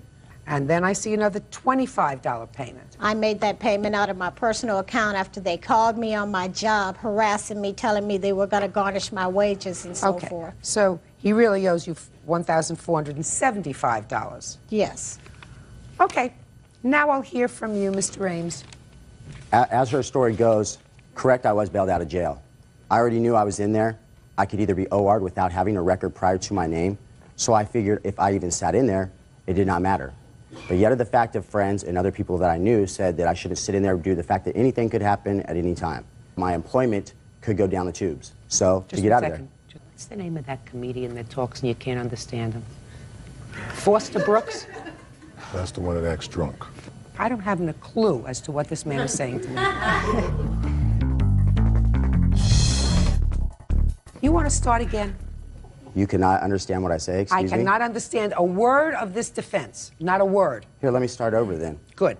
As you know, Miss Keogh did not put up any money. Other people all came together to bail me out. All she had to do was sign to say that it would get paid. When I got out, I paid all the people back. Now, the remaining balance, I was told Miss Keogh was asked to make a payment for some reason. Then when I found out it was a $25 payment, which the payments were $90, I mean, petty, called me up telling me, I just paid your whole payment for you this month. You didn't pay me a payment, you paid $25. That's not even, that's barely a quarter of the payment. Stop there. I'll make sure that the rest of it gets paid. It was paid off totally in full. You have proof of that, sir? Unfortunately, the person who did the payment off, his wife has the receipt. I cannot get in contact with her because he is gone right now. No, all you have to do is go to the bail bondsman. They have all my numbers. They knew when I lived with my mom when I also got out. To me. If I owed a prior balance. Pay careful attention to what I just said. You said somebody else paid off the remaining balance. So there was no balance. But their wife is having a baby and is none of in that. Saskatchewan, whatever. So you couldn't get the receipt. So I said to you, that's your defense, that it was paid by somebody else and that there is no balance. You go to the bail bondsman and you say, I'm going to court next week. Can I please have a statement showing zero balance? They say they don't need to show a statement because it's all gone. Their computer shows no record of Kenneth Ames. I have no balance with them anymore. Mm-hmm. I owe them nothing. You work full-time? Yes. You on salary? No. You get any kind of assistance? Is that what you're working for? No. You work for nothing? No, I do not work for nothing. Well, what do you work for? Caltrans. You know what Caltrans is? California Transit. Well, that's what he said. That's why I asked him if he Service. got a salary, and he said no. It's not a salary. I get paid by the hour. Ask me the hourly wage, not a salary. Salary would be a set pay, huh? I do understand Foster Brooks. You do? Yeah, him I understand. Yeah, me too. I'm glad you're working. Judgment for the plaintiff in the amount of $1,475. Thank you, that's all. Parties are excused. You may step out. Yeah, this is case number 79 on the calendar in the matter of Gibbs versus Thompson. Parties have been sworn in, Judge. You may be seated. Ma'am, have a seat, please. Miss Gibbs, the defendant's daughter, I assume this young lady. Yes. Is a babysitter for you. Briefly, yes. And your lawsuit wants her parents to pay for the following, because she's a minor. Correct. She ran up a phone bill from your house? Mm-hmm. So you want them to pay for the phone bill? Correct. And you want a return of the money that you paid her for babysitting? Yes. Because you say she was not a good babysitter. Not exactly because she wasn't a good one, but more or less she was not attending to them. Okay, that's your lawsuit. The Thompsons have a counterclaim, and the Thompsons want you to pay more for babysitting, because they say that you owe their daughter for babysitting. And they say that they also want punitive damages because they say that you were a bad influence on their daughter, which they will explain to me. So let's see where we can fix some responsibility here. What is your first name? Clarissa. When did Clarissa start to babysit for you? Early February. I probably have an exact date in my calendar. Yeah, early February, like around the 9th, I believe, is the first time she babysat for me. And how did you find her? They lived above me in the apartment complex and had talked about babysitting and asked her to come over a few times prior to that. Who did you talk to? Clarissa. Directly? Yes. So that all the arrangements that you made were with Clarissa? Yes, ma'am. And you arranged a fee? Yes. After about a week or so, we decided that I would just go ahead and give her $30 a week because I was using her for an hour here, an hour there during the week. So far, Clarissa, is that correct that she was going to pay you $30 a week? No, it is not. Well, what was she supposed to pay you? Well, she agreed to pay me $20 every time I babysat for her, which led to almost every day. Really? $20 a day, even if you only babysat for an hour? It was more than an hour. I would stay overnight sometimes because she would come home so late. So starting the beginning of February, she started to babysit for you? Yes, ma'am. Is that right, Clarissa? Yes, I started February 12th, actually. Okay. Did she babysit for you in March? Yes, she did. Is that right, Clarissa? Yes. And you got paid? Not really. She only paid me like once, and that was $60. In all the time that you babysat for her? Only $60. Really? Yes. What about April? Did she babysit for you? No, ma'am. I received my first phone bill on March 24th. And that's when you stopped the babysitting? Actually, I had stopped babysitting about a week prior to that. I had come home and my 2-year-old had burned a popsicle stick on the stove. He said he was cooking it. Okay. And how many weeks in total had she babysat for you? Approximately 4 or 5. How many weeks? 6. Let's go through your book and figure out exactly how many weeks she babysat for you. Would you like the book? Yeah. I didn't write down always when she babysat. I know I have the first few times written down. She babysat every week for you after you hired her.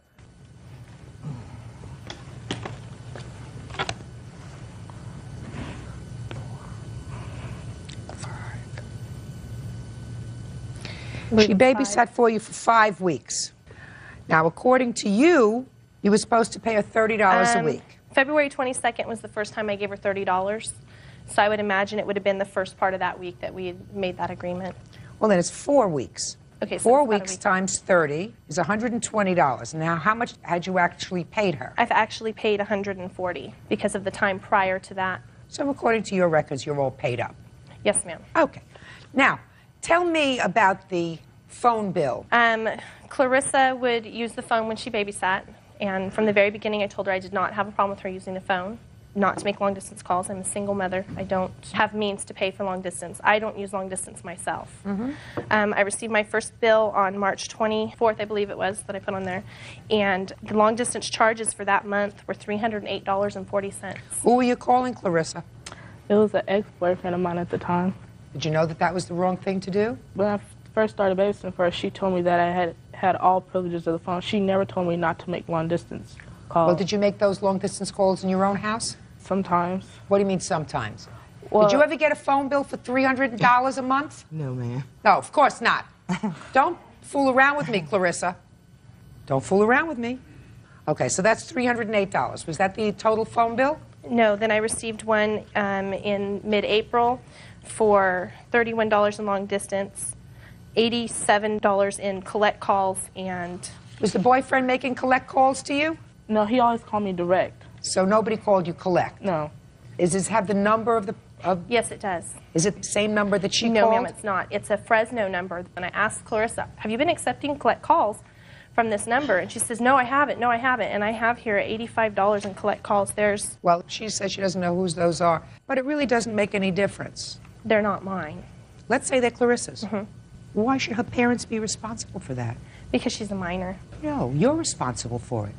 And I'm going to tell you why you're responsible for it. Because you have a mechanism where you can put on your phone a block so that you can't make long-distance calls. I've never had a need for that. Of course I you've make never- long-distance occasionally. Let me explain something to you. Your business arrangement was never with Clarissa's parents. Your business arrangement was with Clarissa. And if you want to ensure that things in your house are not abused, you have to take steps to do that. Her parents can't come into your house and do that. You have to do that. They are not responsible for the long-distance call made by their daughter in your house. You're responsible. You have to be prudent and vigilant, make sure that the phone isn't used, put the phone away, lock up the phone, disconnect the phone, do whatever you want to do with it. But there is no way that you are going to hold the Thompsons responsible for her calls that she made. I had not gonna discussed happen. the agreement with her mother at one time, though, Your Honor. I don't care whether you discussed an agreement with her mother or not. They're not responsible. You're responsible because they have no ability to see to it that in your house, the phone isn't abused. They know how to do it in their house because her mother wouldn't tolerate it. Right? Right. Judge Judy continues in a moment. You think you're entitled to more money? Well, yes. Really? How much do you think she owes you? Well, see... Give me an idea. I say about over 600. Really? Yes. Really? Real cases, real people. Judge Judy. Robbie Gibbs says former babysitter 16-year-old Clarissa Thompson ran up her phone bill with long-distance phone calls. Clarissa says Robbie still owes her money. Go ahead. Your Honor, he would call her directly when I was there. So? So I never had any clue that she was calling him or making Neither phone did her calls. mother. Neither did her mother. You want to take care of your phone? Lock it in your drawer. It's not a mother's fault. You'll know better next time. You hire a babysitter, you take out the phone. Or you put a block on it. You say you can't make long-distance calls. That's it. It's not legally responsible. And I can't find that her parents are responsible because you have the responsibility of ensuring that when you hire a teenage babysitter and you know that they sit on the phone and they can sit on the phone for hours, you make sure that they can't get to your phone.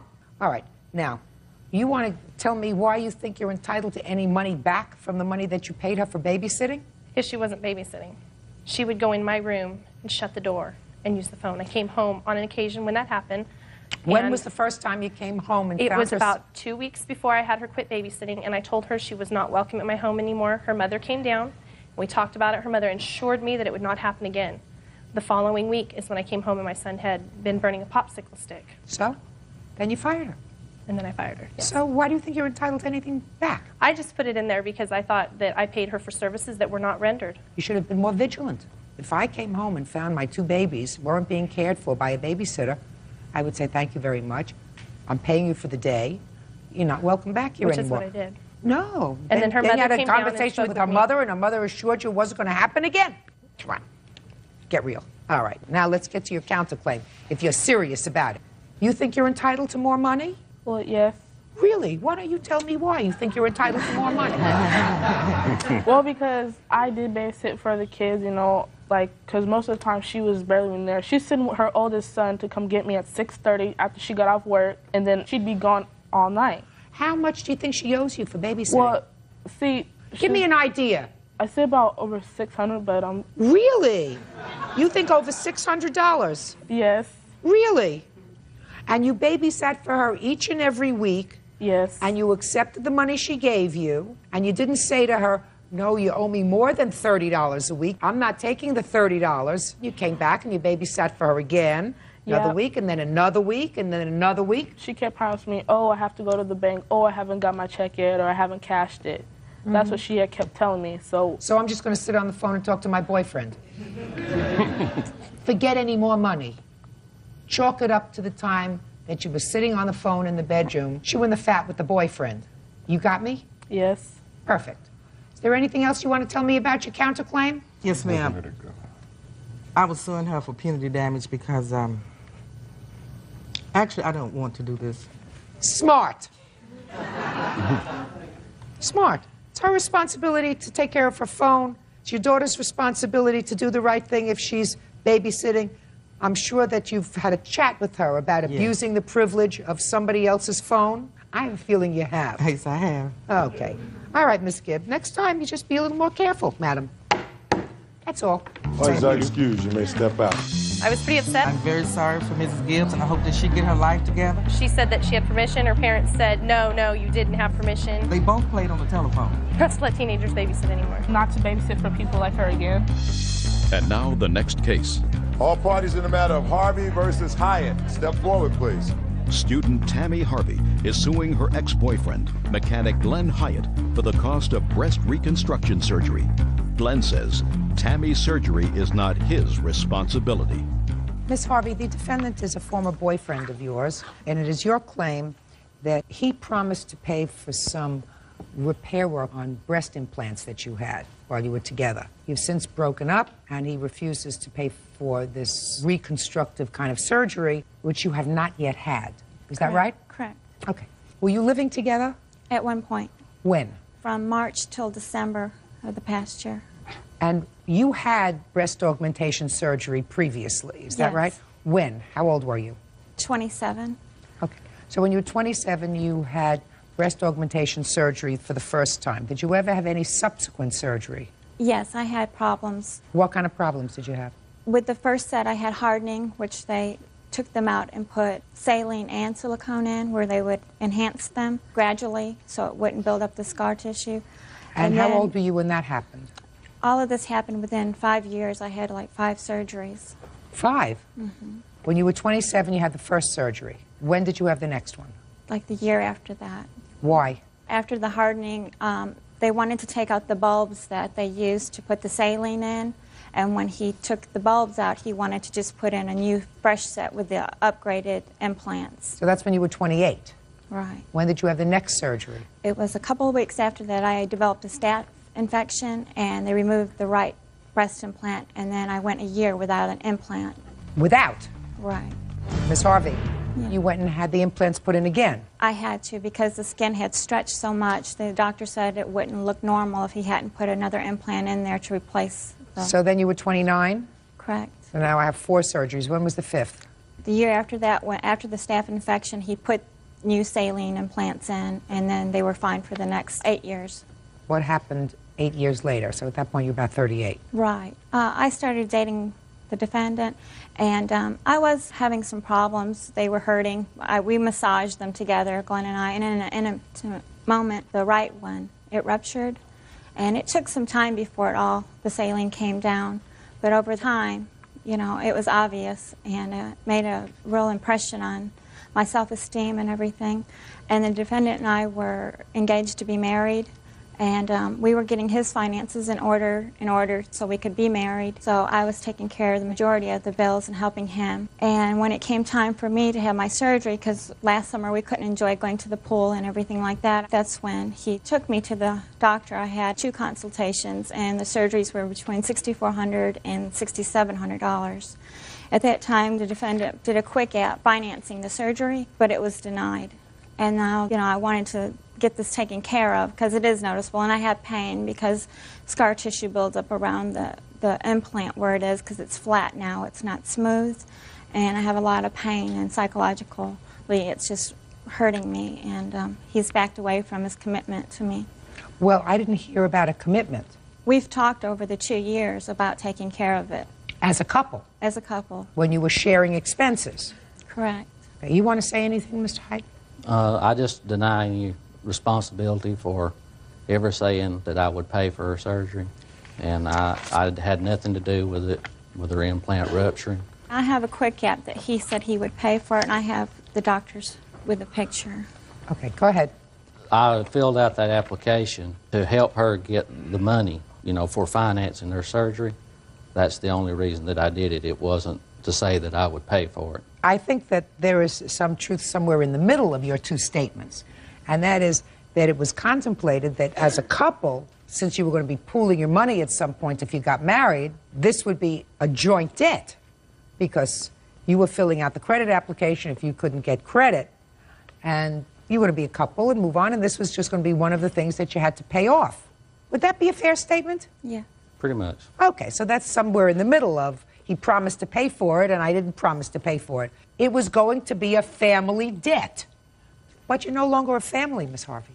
That's your problem. There has to be a reason. I put most of our debts for the past 2 years on my credit cards to help him get out of debt in the promise that we would be married. And I did have a promise he would pay for it. He's not telling the truth. He said he would pay for the surgery. Oh, I think that it was a family obligation that when you were together, you put the majority of your money to use paying off debt. That was a nice thing. However, that does not create a promise that he would take care of this for you. I have just a couple of questions, Mr. Hyde. How much do you think she paid off in debt for you over the short time that you were together? I don't recall her ever paying anything off for me. We took some trips and went to eat and things like that on her credit card. But as far as her taking money and paying any of my financial responsibilities, monthly debts and bills, that never happened. So what you're saying is that she relieved you of certain stress by paying for your entertainment and Living your vacations expenses. and some living expenses. He lived free. Did you pay rent when you were living together? I did not pay rent. I paid the utilities. Not always. I paid 7 out of 5 times for the utilities. I mean, you paid 5 times out of 7 months. No, he was Can't more... pay 7 out of 5. That math doesn't work. Miss Harvey, Yes. the romance is over. It's sad that it's over. and I'm not going to give you any medical advice because I'm not a doctor, but it seems to me a substantial part of your late 20s, early 30s, and now beyond are involved in recuperating from surgery. Maybe you should just say, this was not meant to be. The doctor said that I would have to have the surgery, and the implants needed to come out because of chance of infection, and that do you have medical insurance? No, I don't. They won't cover it because it's cosmetic. Well, this isn't cosmetic if the doctor says it has to come out. For medical reasons, a chance of infection, then that's not a cosmetic reason. They both Ms. denied my insurance. Well, then I would appeal it, because if what you're saying to me is that you have medical proof that this is dangerous to your health, then your insurance should pay for it. They may not pay for the reconstructive part, but they certainly should pay for removing them. In any event, I find that no promise existed, no contract existed between the plaintiff and the defendant for him to assume the full responsibility of your surgery. And unfortunately, Ms. Harvey, I think you're going to have to assume the responsibility of this surgery yourself. Case is dismissed, that's all. Parties are excused. You may step out. Yeah, this is case number 37 on the calendar in the matter of Burroughs versus Britt. Parties have been sworn in, Judge. You may be seated. Mr. and Mrs. Burroughs, it is your claim that you loaned the defendant. You're not a party to this. Could you have a seat, please? That you loaned the defendant $3,000 for the purpose of purchasing a car, and that he has not repaid that loan. The defendant says that he did in fact repay the loan by working for you in your fishing business. That's your defense. Yes. Put your hands down. How did you know him? I met him through a friend of my deceased son's. How did that come about? It just happened through because of my deceased son's friends, were coming over to support us over because of his tragedy of his death. When was that, sir? It'd be June 12th. It'd be a year. And tell me how this car loan came about. I've been helping out some of the kids, that had been having hard times and so forth, financially, and getting them jobs and stuff like that there, because I felt like I wasn't doing enough for my own son when he was here, and so I was kind of reaching out to him. A lot of the kids were showing up, and we all became real close. Did you ever give any of these other friends money? Yeah, money, and I got them jobs and everything, and they all pretty well paid back, and they're doing good. All right, now tell me how this loan for a car came about with Mr. Britt. He needed wheels to get a job, to get back and forth to work if he was going to get a job. Is that what he told you? Well, he said wheels would help. Well, then what kind of conversation did you have with Mr. Britt about the car? Well, it was $3,000, and he said he would pay back $200 a week.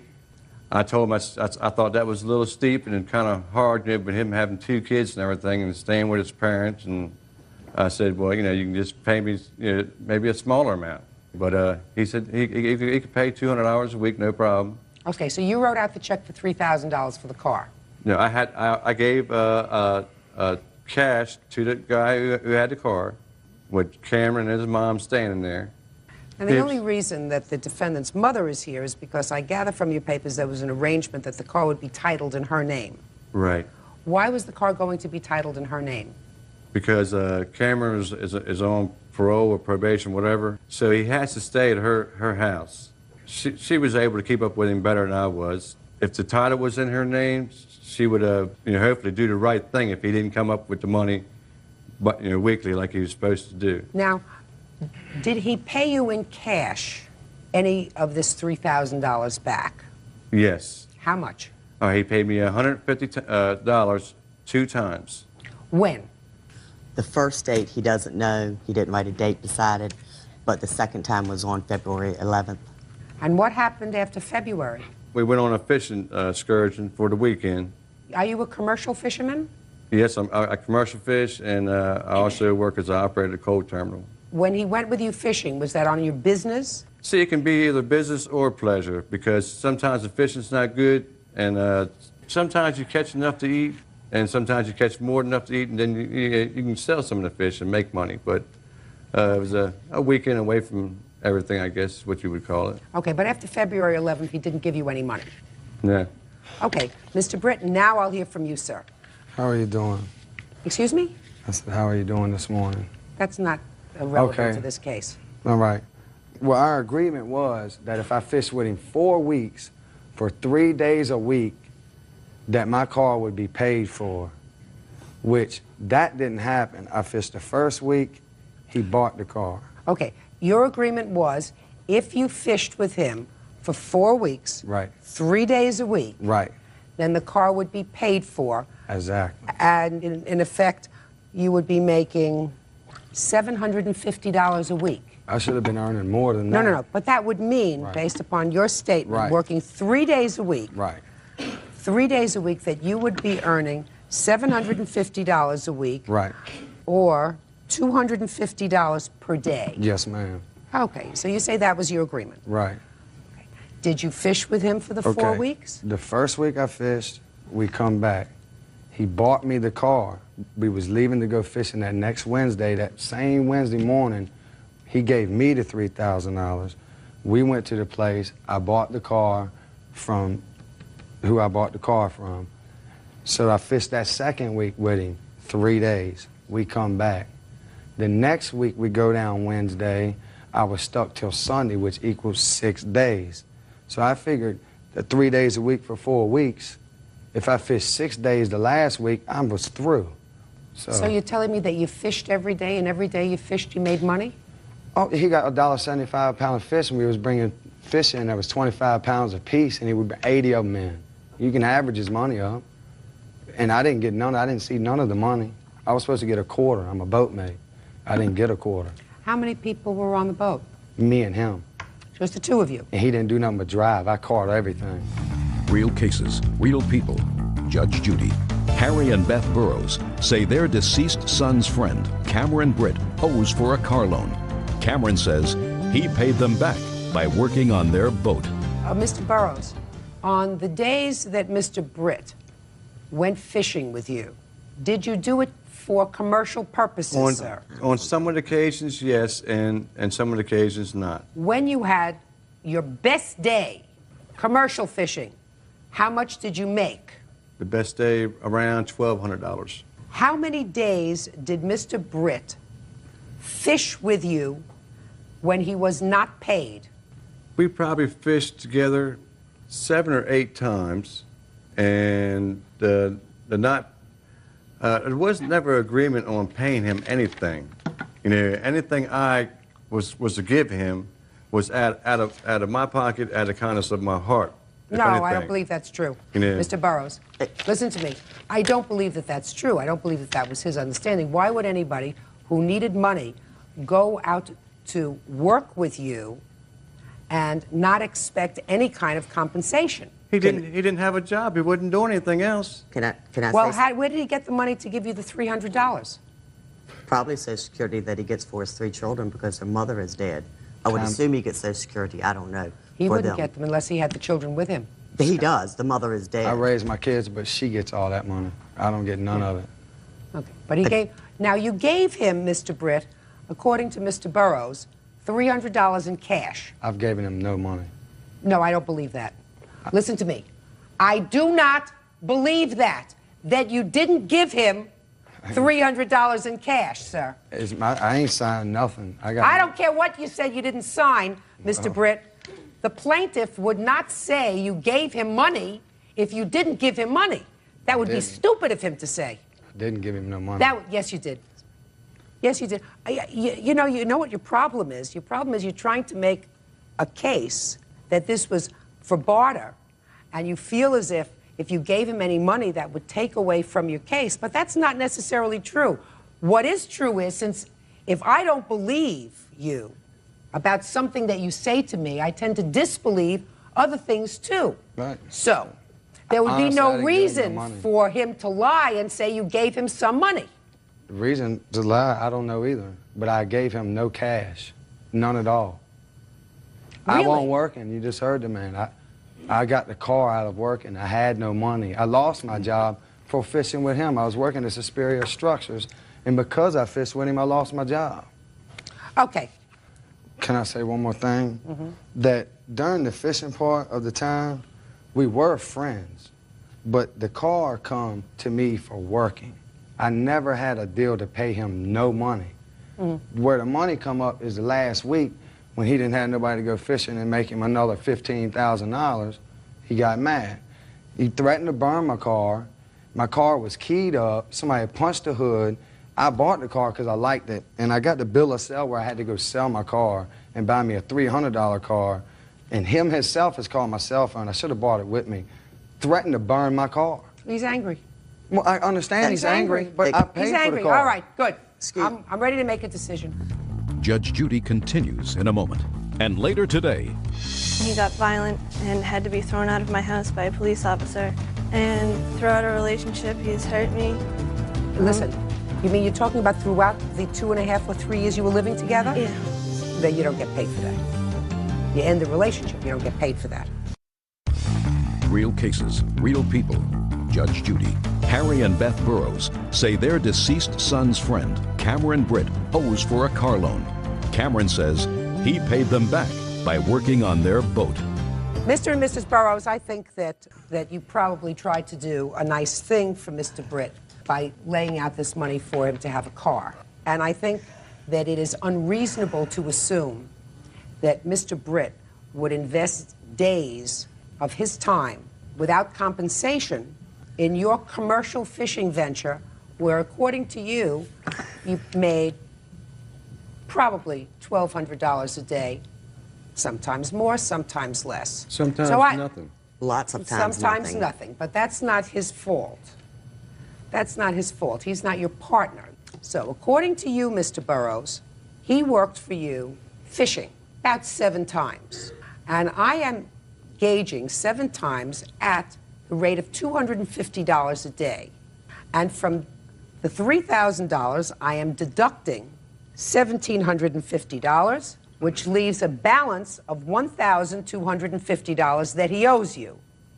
Now, I would ordinarily deduct from that the $300 that you say he paid you, leaving $950, but Mr. Britt is insistent that he didn't give you any money.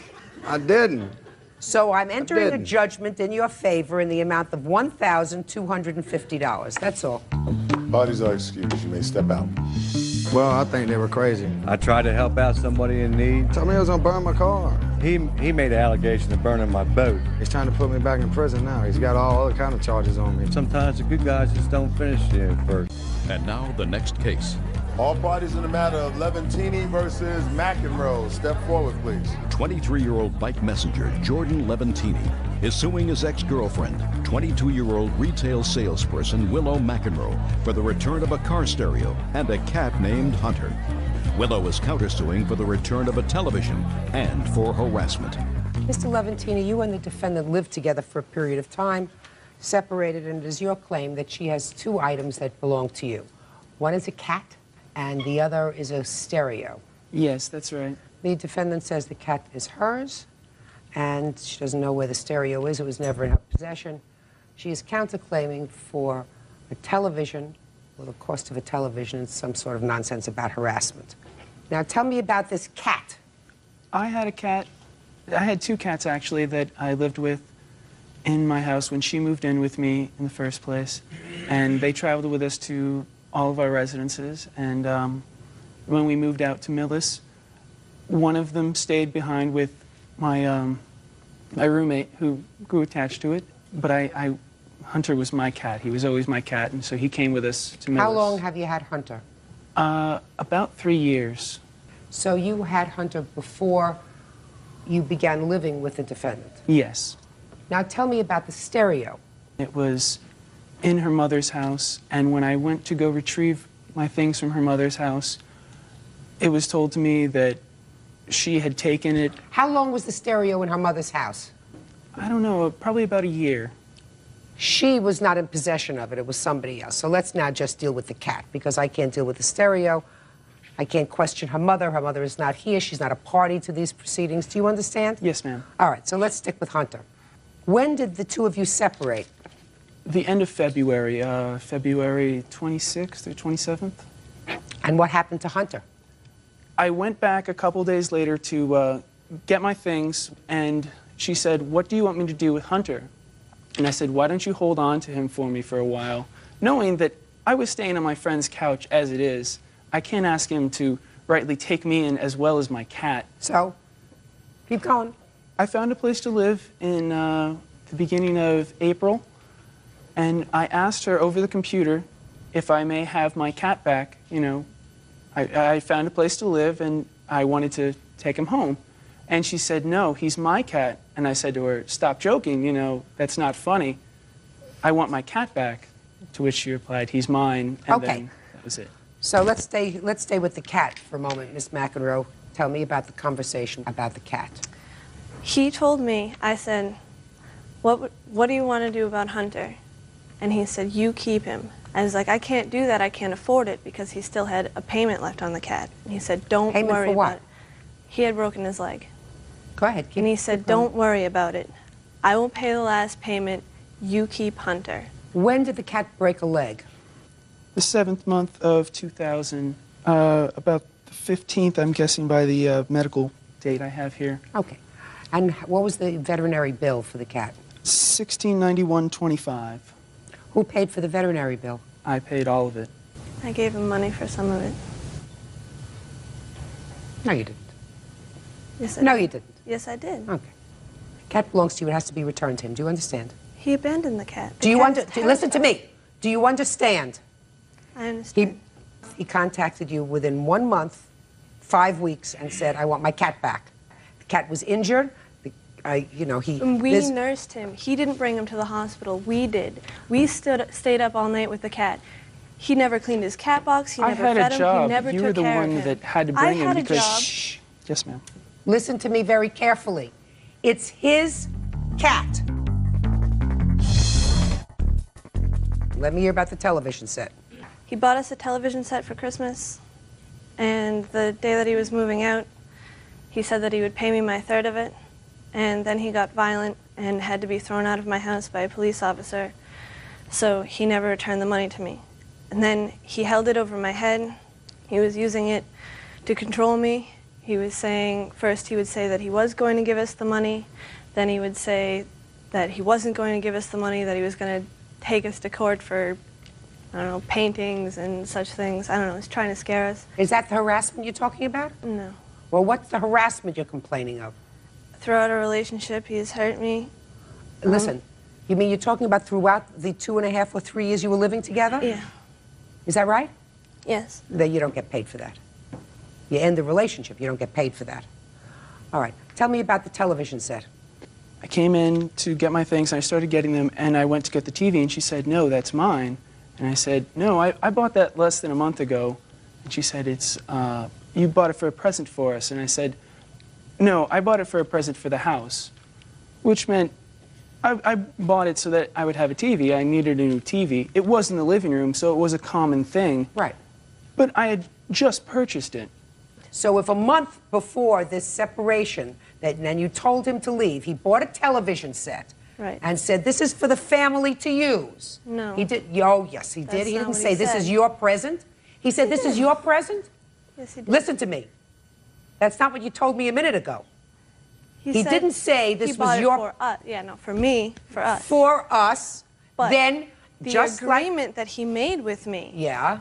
was that he would pay me $150, my third, because Holly didn't want to fight about it. She was like, I just want him out. Good. And I said, okay. Then give him back his television set. He Did has you- the television. Good. Then you have the television set. You don't get paid for that. Stop being a baby. Give him back his cat. Say goodbye. It didn't work out and it's over. Your counterclaim is dismissed. You get your cat back within 5 days. That's all. Parties are excused. You may step out. Yeah, this is case number 130 on the calendar in the matter of Gary St. Clair versus Roberts Bolin. Parties have been sworn in, Judge. You may be seated. John gave Aaron the keys to his car, which is your car. Our car.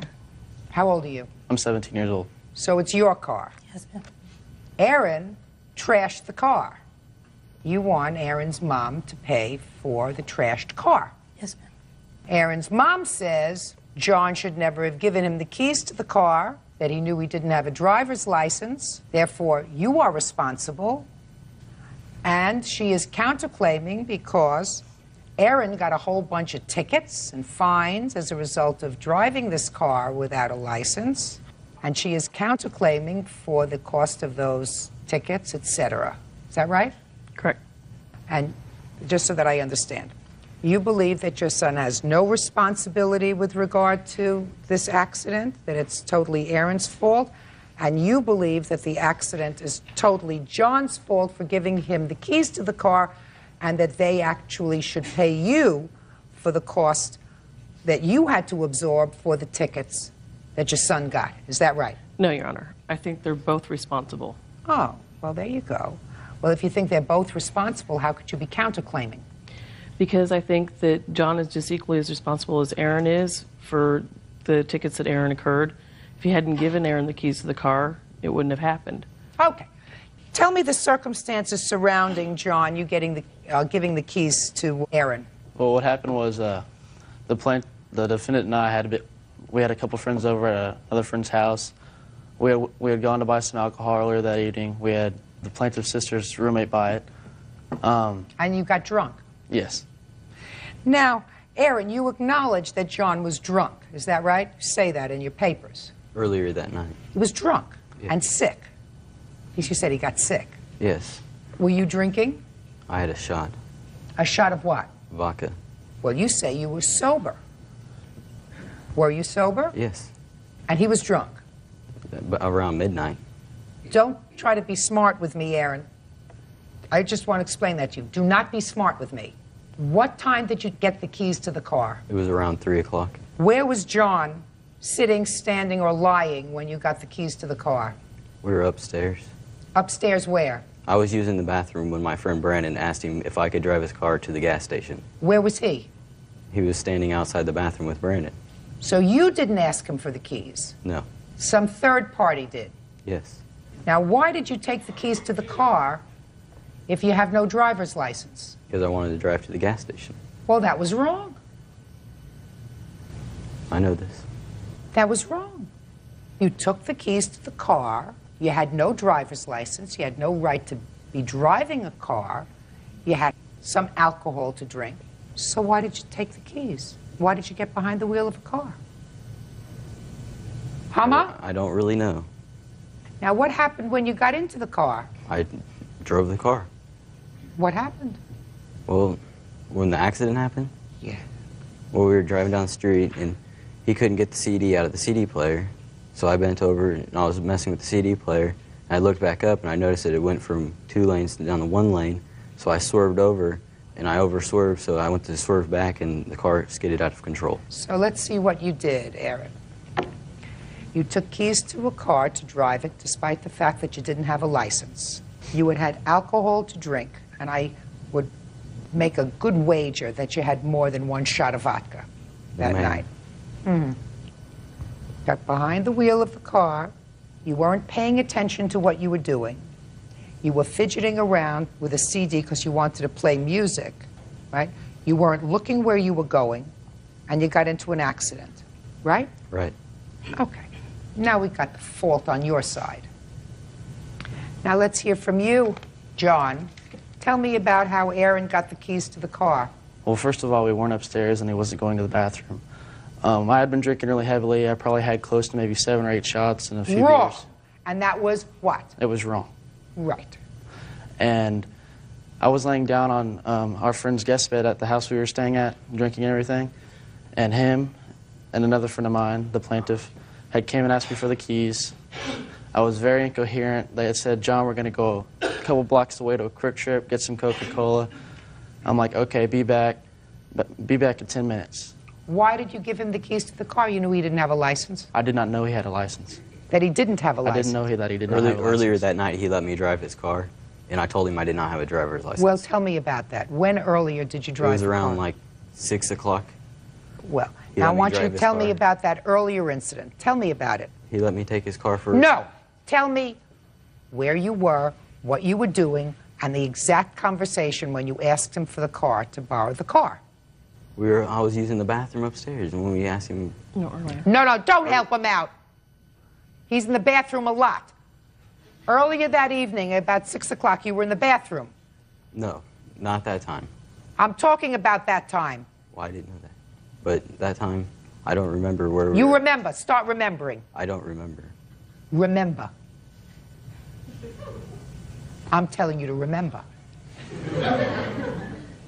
If you don't remember, then how do you remember, sir, that you said to him, I don't have a license, but can I have your car anyway? I wasn't the only one that said it to him. What? I wasn't the only one that said it to him that I night. want to hear what you told him.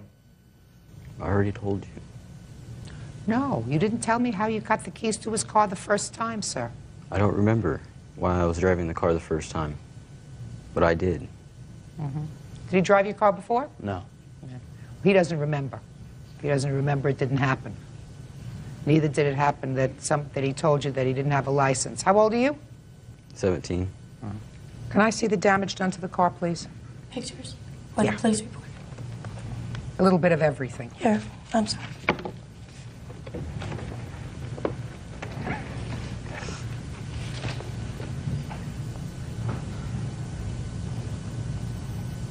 Hit and run? You mean after you had the accident you took off?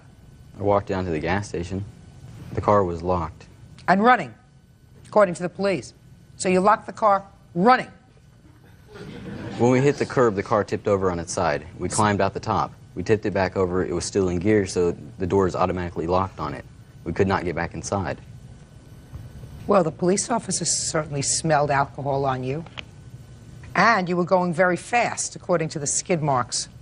Much faster than the 40 or 50 that you told the policeman you were going. Judge Judy continues in a moment. They were all drinking. Your son is 17 years old. He had no right to be drinking and drunk. And later today, my daughter's only 2 years old. She was abusing my child, and I wasn't going to let my child stay there and be abused. She said, call your husband, call your husband. She think I was calling him. I was really calling the cops. real cases, real people. Judge Judy. 17-year-old John Geary says former friend, 17-year-old Aaron Roberts, drove his car drunk and wrecked it. Aaron's mom says John gave him the keys. Your Honor, a lot of the damage was underneath the vehicle, which we could not get pictures of because of the semen underneath. Mm-hmm. Can I see your estimates, please?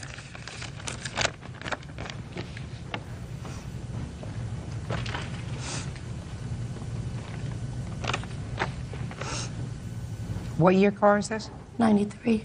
Was it fixed? Yes, ma'am. Okay. So let me tell you what my ruling is. Let me address the counterclaim first. Your counterclaim is dismissed in its entirety. As outlined to you earlier, your son did all the wrong things. He's 17 years old. He was drinking. He took a car. He should not have taken the car. He had no license. He was inattentive in driving that car. He was speeding. He had an accident. His fault. He pays the tickets. He pays the fine and gets a suspension on whatever license he might get in the future. I'm sure he's not going to get a license when he wants to, and that's just ducky with me. So your counterclaim is dismissed. Now let's go to your claim. You're going to get something, but not all of it. Your son is 17 years old. He had no right to be drinking and drunk. He lent the keys to his car to someone else who he also knew had been drinking, because that's what they were doing all night. They were all drinking. So if he had been not doing the wrong thing as an underage drinker, this whole accident wouldn't have happened. It's more his fault than his fault. But he has a certain responsibility. When you give someone a car, that person has to have total responsibility. If he had driven the car home and it had a terrible accident and someone would have been killed, he would have spent some time in jail. Good amount of time. Well, he knew that he had been drinking, because that's what they were all doing there that night. I never saw him take a drink, Your Honor. You don't have to see him take a drink, sir. That's what everybody was doing at the party or whatever gathering you were having. You'd been drinking all night. You don't have to see him. You weren't aware enough to say to him, have you been drinking at all before I give you the keys to the car, whether you knew he had a license or not? Certainly, if you hadn't been drinking, you would have noticed that he had alcohol all over his breath because the police officer noticed it. You were in no condition to notice it. But you have a certain responsibility. It cost your mother $4,276 to fix this car. And I'm issuing a judgment for the plaintiff in the amount of $3,200. The rest of it, I suggest you work off and pay back your mother.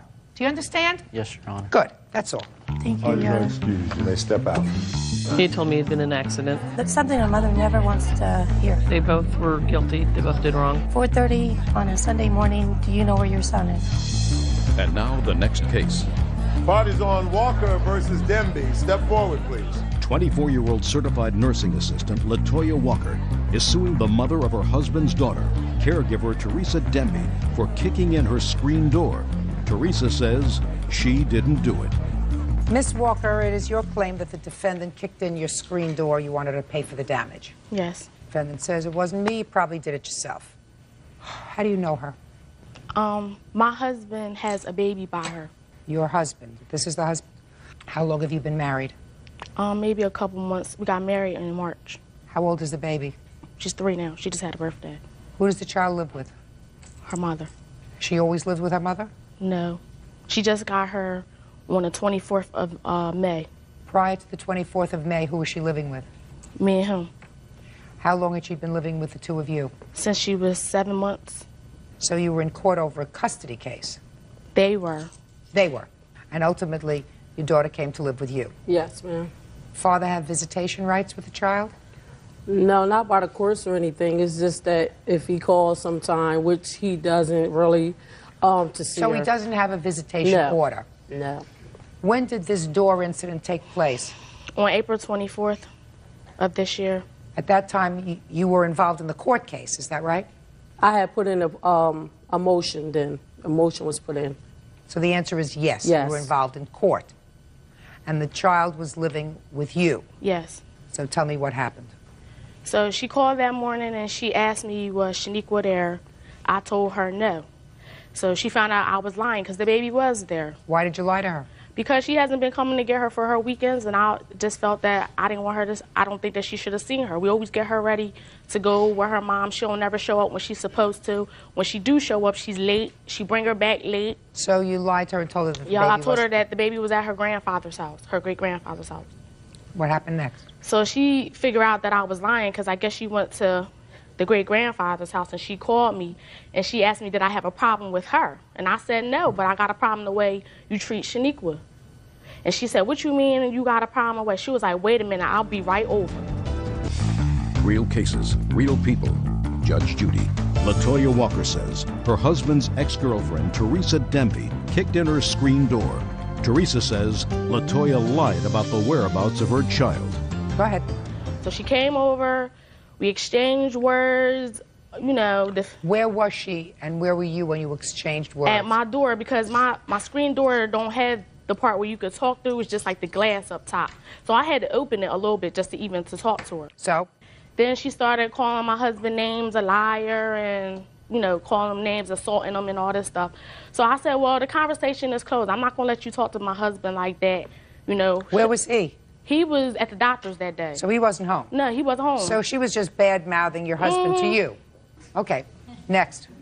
So then I said, well, I don't want to talk to you because at the time my baby woke up and everything. So I just said, I don't want to talk to you no more.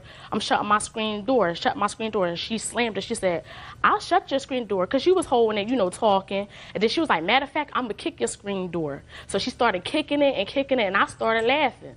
And I said, and I got on the phone and I called 911. And she said, call your husband, call your husband. She think I was calling him. I was really calling the cops. Did they come? Did Yes. they arrive? You have a report? Yes, I do. Can I see it, please? So she kicked the door? Yes. And then she left? Yeah, she left when she, you know, realized I was talking to the cops because I was looking at her tag number. Anything happened as a result of this complaint? Well, I had filed another complaint, but apparently I was at the wrong court because their judgment was that we needed mediation to deal with the baby. Okay, I'm not talking about the baby. I'm talking about this So vandalism complaint.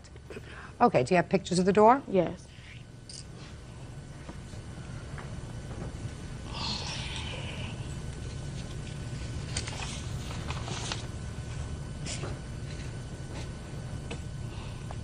And do you have an estimate for the damage? Yeah.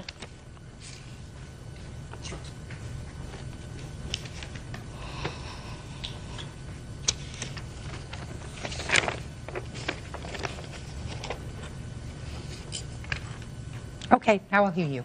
All right, how you doing? First of all, I seen Mr. Walker, my daughter's father, that day, and he said that Shaniqua was home to give her a phone call. So I gave Shaniqua a phone call, and she answered the phone. I said, can I speak to Shaniqua? She said, Shaniqua's not here. Shaniqua's at her grandfather's home. So I goes to the grandfather home. Shaniqua wasn't there. So I called her from the grandfather home, and I asked her, I said, why? I said, do you have a problem with me? And she said, no, I have a problem with the way you treat your daughter. And I said, what do you mean? So we exchanged words on the phone, but I never went out to her home. So then the next time I really seen these people was when I went there with the police to get my daughter after the custody hearing that he did not show up at. It's all basically over. She doesn't like my daughter. My daughter's only 2 years old. She was abusing my child, and I wasn't going to let my child stay there and be abused. So this is what this is all over. A 2-year-old girl that he has a baby by me first and not her. So she made it her business to go out and have a baby. Fine, fine and dandy. So, you know, you mistreating my child. Every time I turn around, Listen to me. Yes? Listen to me. I don't know anything about the screen door. The police report was made on the same day as this incident, on the 24th. On the 24th, the child was still living with them. Common sense would indicate to me that you were pretty angry when you went over to the grandfather's house and found that your child wasn't there. 100%. Right. And then what you expect me to believe is that you didn't go over to the house to confront her about lying to you. That's what you want me to believe. Well, basically, you're going to believe what you want to believe. But No, I'm what just saying, asking I you. went back to my home where I live at in Clementon, which we was already in municipal court for this case. When she came to municipal court, she had no pictures of the door. That's why the judge threw it out. Listen to me. It's not what I'm saying to you. Okay, what are you saying? You want me to believe that after she gave you the runaround and said that Shaniqua is not at her house, the grandfather's house, first she lied to you, then she sent you on a wild goose chase to go and find your daughter where your daughter wasn't visiting. You want me to believe that you just merely accepted that and went home. I just want you to believe the truth. That's what happened. I don't believe you. Okay. Judgment for the plaintiff in the amount of $324, which is the amount to fix the door. Thank you. That's all. Parties are excused. You may step out. Your Honor, this is case number 14 on the calendar in the matter of Hickman Williamson versus Jennings. Parties have been sworn in. Judge, you may be seated. Thanks, Bird. Quite welcome. You two folks are boyfriend and girlfriend, is that right? Yes. Yes. And you had a fight. Police were called. Is that right? Yes. Yes. When was that? It was March the 3rd. Is this the first time you were arrested for domestic violence? No, Your Honor. How many times had you been arrested for domestic violence? 3. Same gal? No. 3 different gals? No, 2, Your Honor. How many times with this young lady? 1. He doesn't have a good track record. In any event, you were being held in jail, and you decided that you didn't want him in jail. Is that right? That's right, Your Honor. So you wanted to post bail. So you got some money together. How much was the bail? $1,500 in cash. But you didn't want to go down and post the bail yourself. No, Your Honor, I was not able to since I was involved in the case. So that you gave the $1,500 to the defendant to post the bail. That's right. Correct? Correct. And you went and posted the bail, and of course you understood that when and if the bail was returned, that it went back to the plaintiffs. Correct. The bail was ultimately returned, and it was returned to you by way of a check. Right. Sent to your home. Yes, Your Honor. And you want your money. Yes. So, Mr. Jennings, when did the check come to your house? I never saw the check, Your Honor. I have the check where it was mailed out. Let me see. Give him the one that I signed to.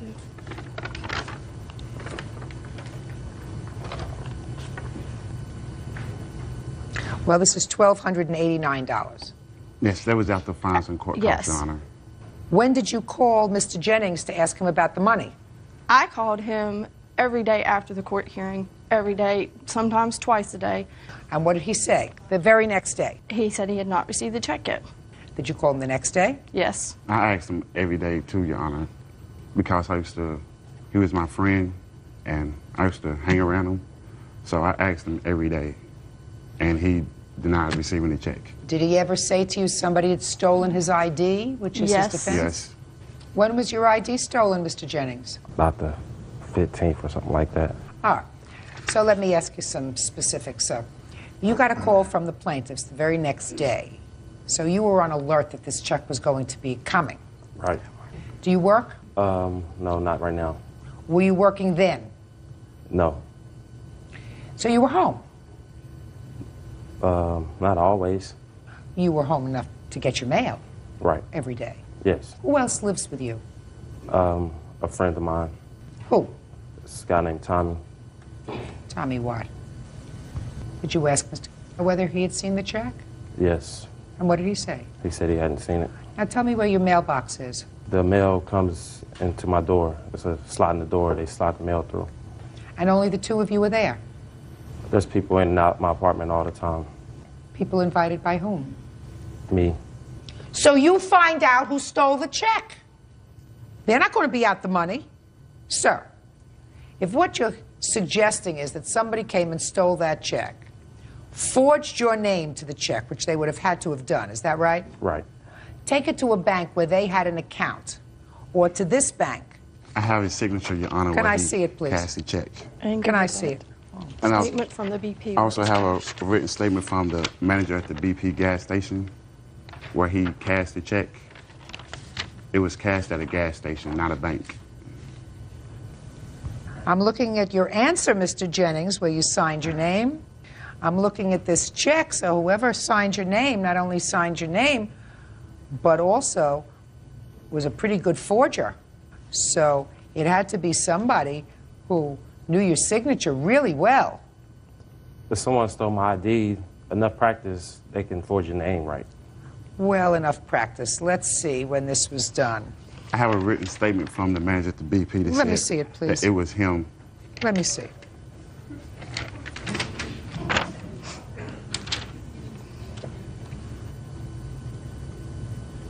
Well, the only problem with this letter, which indicates that John Jennings came into the store and, in fact, cashed this check, is that I don't know whether this man knows John Jennings. I can tell you how he knows him, though.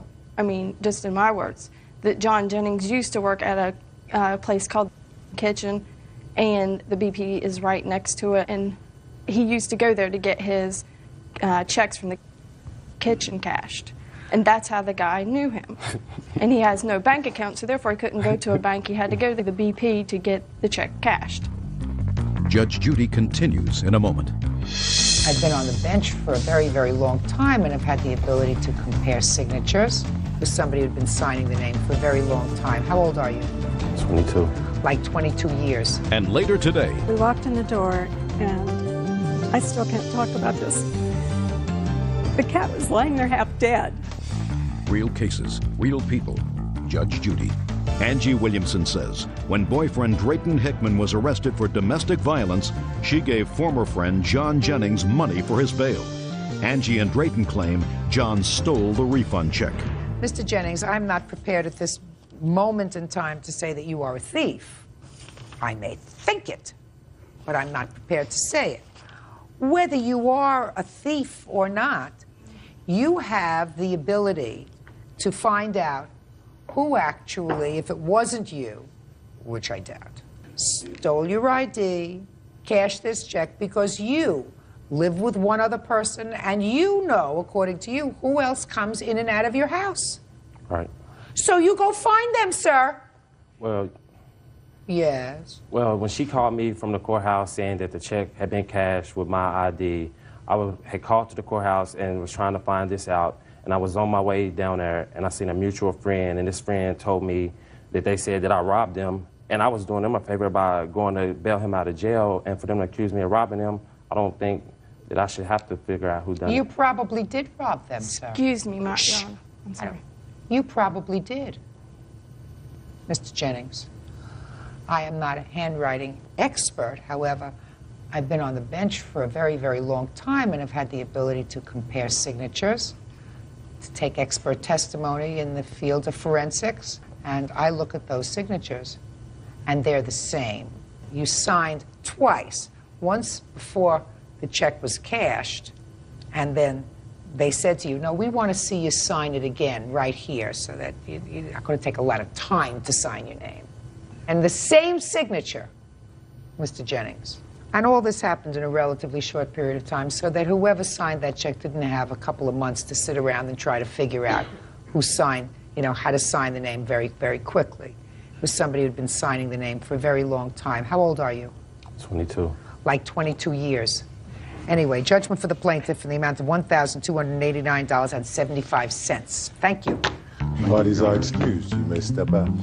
I totally trusted him too with my money, or I wouldn't have given it to him in the first place. I was just thinking some BS. I never thought he would do that to me because we've known each other for so long. And now the next case.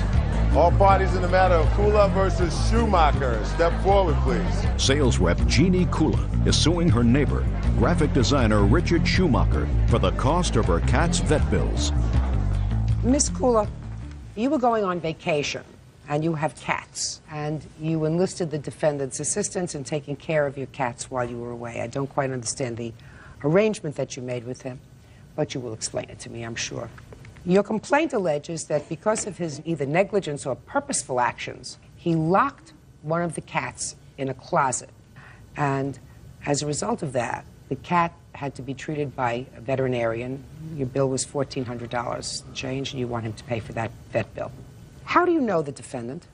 The defendant was a friend of a friend, and he was introduced to me, and I was told that he needed a place to stay. He was between living arrangements, and we were planning our vacation. So normally we had someone come in twice a day to feed my 2 cats, but my one cat had a thyroid condition, and she was very thin and very frail, and we were just worried about her. We thought, wouldn't it be nice to have someone there and look after her a little bit? So Richard came over a couple times, and things seemed to go well. You mean before you went on vacation? Right, right. And did you discuss with him staying at your house? Yes, he was very excited about staying there because we have a very great beach apartment. But he assured me that he grew up with cats, and he liked cats, he would take care of cats, and he promised to look after my tabby, who was in tentative condition. And okay. Now, other than the fact that he was to stay in your home, and that was clear, he was going to be sleeping there. Right. While you were away. And how long was this vacation? 6 nights. Was there any financial arrangement?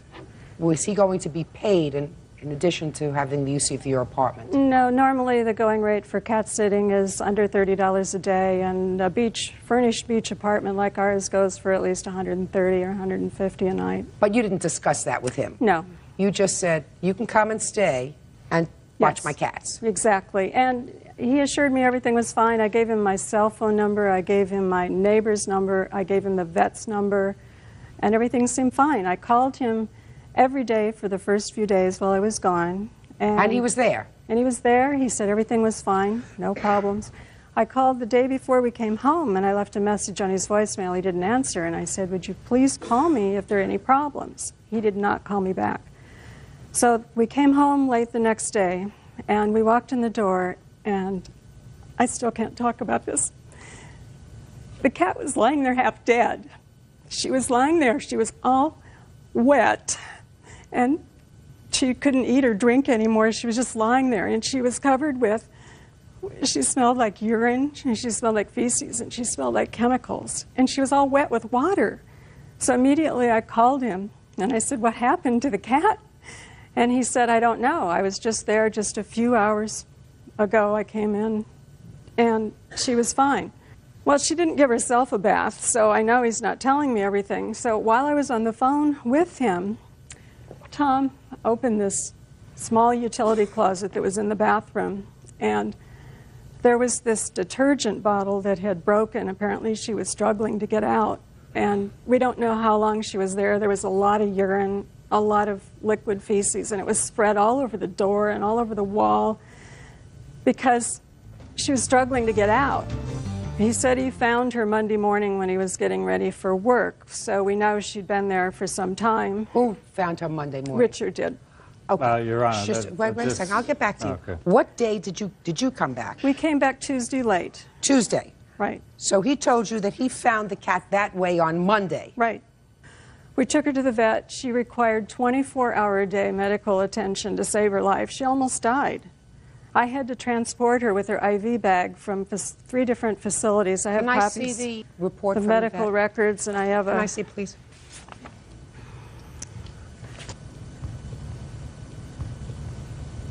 Your Honor, may I say one more thing? No, say nothing. I got it. You presented your evidence, right? I just wanted to tell you what happened after that. It was another month.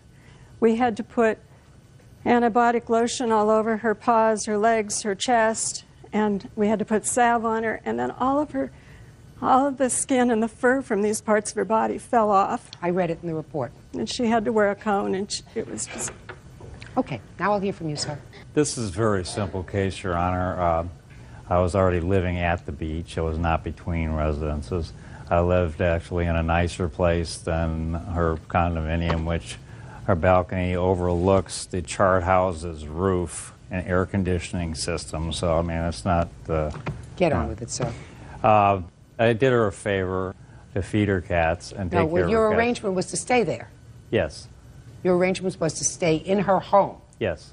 Okay, so this wasn't going in and feeding her cats. You were going to be living in her home. Well, I was supposed to stay at her house, feed her cats in the morning and the evening, water her cats, make sure they didn't get outside. But you were staying there, sir. Yes. That was the arrangement. Yes. Okay, so tell me what happened. I stayed there. I fed the cats as I was instructed. It was a very complex feeding schedule, 3 different kinds of food, exact amounts of water, specific bowls, very kind of neurotic method of feeding cats. But I worked every day. I left approximately 7:30. So tell me what happened on Monday. The cats I fed in the morning. Both showed up. Monday evening when I showed up, they were both around. I put the bowls out. One cat, the healthy, older, darker cat, came and ate the food. The other cat, I called, didn't show up. I looked around for the cat, couldn't find it. I figured if the cat gets hungry, he'll come and eat the food. So the next morning, after taking a shower, I heard a banging in the closet in the guest bathroom downstairs. I opened the door and the cat jumped out. I looked immediately at the white tile floor. There were no tracks, there was no bleeding, there was no, I checked the cat out. The cat walked 15, 20 feet into the living room, laid down underneath the dining room table in the sun and went to sleep. As far as I could tell, I'm not a pet doctor, or I don't have cat ESP, but it looked fine to me. It was laying in the sun sleeping. Mr. Schumacher, you indicated to me earlier in your testimony that you had your own apartment at the beach, and it was a nicer apartment than the apartment that Mrs. Kula had. Yes. Is that right? How far away from her apartment was the apartment that you were renting? Half a mile. Now, for the week that you were at Mrs. Kula's, did you go home and check your mail? Yes. Every day? Yes. Who do you live with? Who were you living with At then? the time, I was staying with a friend of mine.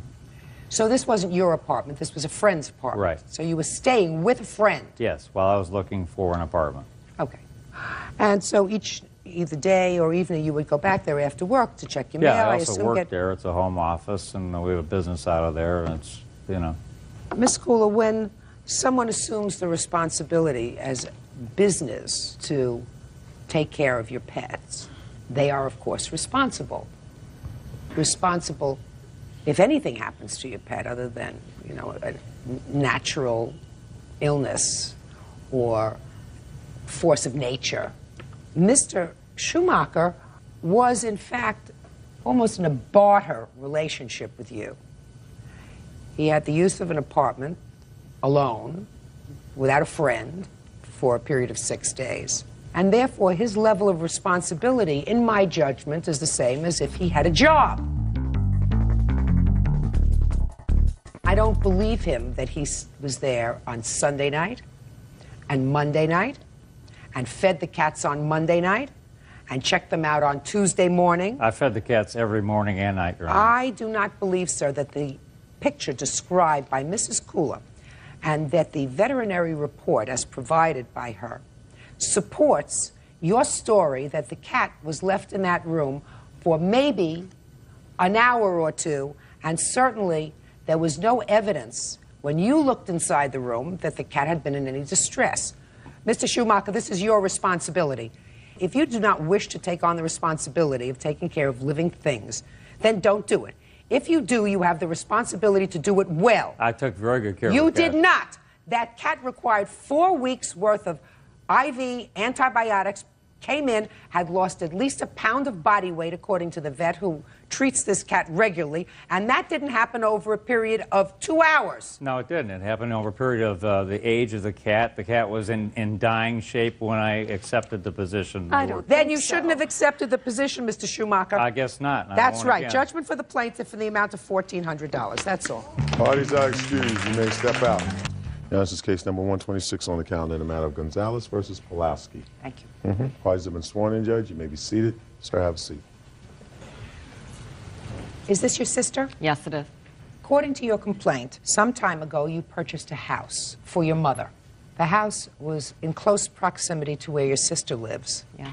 And the intention was that your sister would take care of your mother because her health was failing. You live far away. 300 miles. Your mother did pass away when?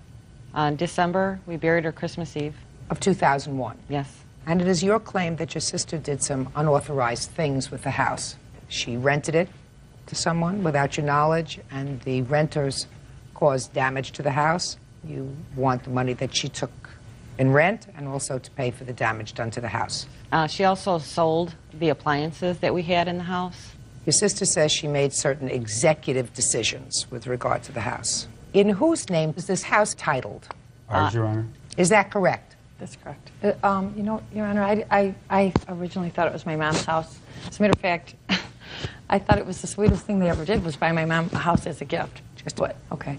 House is titled in your name? Yes, Correct, it is. Your Honor. After your mother passed away in December, what kind of communications did you have with your sister with regard to the house?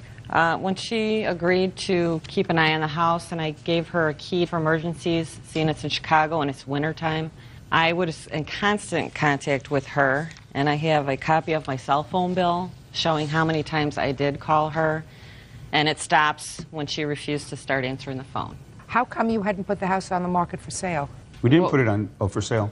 No, we weren't sure what we were going to do with the house. Well, what were your options? Sell it, rent it. Okay. Was there any financial arrangement between you and your sister that you were going to pay her any money with regard to keeping an eye on the house? No. No. Now, when did you go to the house and find that there were tenants there? This was on April 12th, 2002. We had a chance or an opportunity to go there to check up on the house and find out why she hadn't been answering the phone. We walked in, I found the door unlocked. We found cars in the backyard. I seen my sister standing right there as soon as I walked in the house. And she's standing there with her hands on her hips, and she sees me. And the first thing out of her mouth was, "They won't pay me the second month's rent." It was amazing, unbelievable. You say there were appliances that were sold. What appliances were sold? Washer, dryer, refrigerator, 2 TVs, VCR. Air conditioner that came with the house. We came in, everything was gone. When you came in on April 12th, everything was gone? Everything was out of the house. I asked her how come she did it. She says, I needed money. So then I confronted her about the house. She says, well, you weren't living there. And I says, we didn't tell you to sell anything. We didn't tell you to rent it. I mean, it's not yours to rent, and it's not your things to sell. Yeah. Okay, I'll hear from you now. Your mother passed away in December of 2001. You were watching the house. So, tell me what happened. My sister says she saw strangers there. This is a friend of ours from grammar school. Her son needed a place to stay.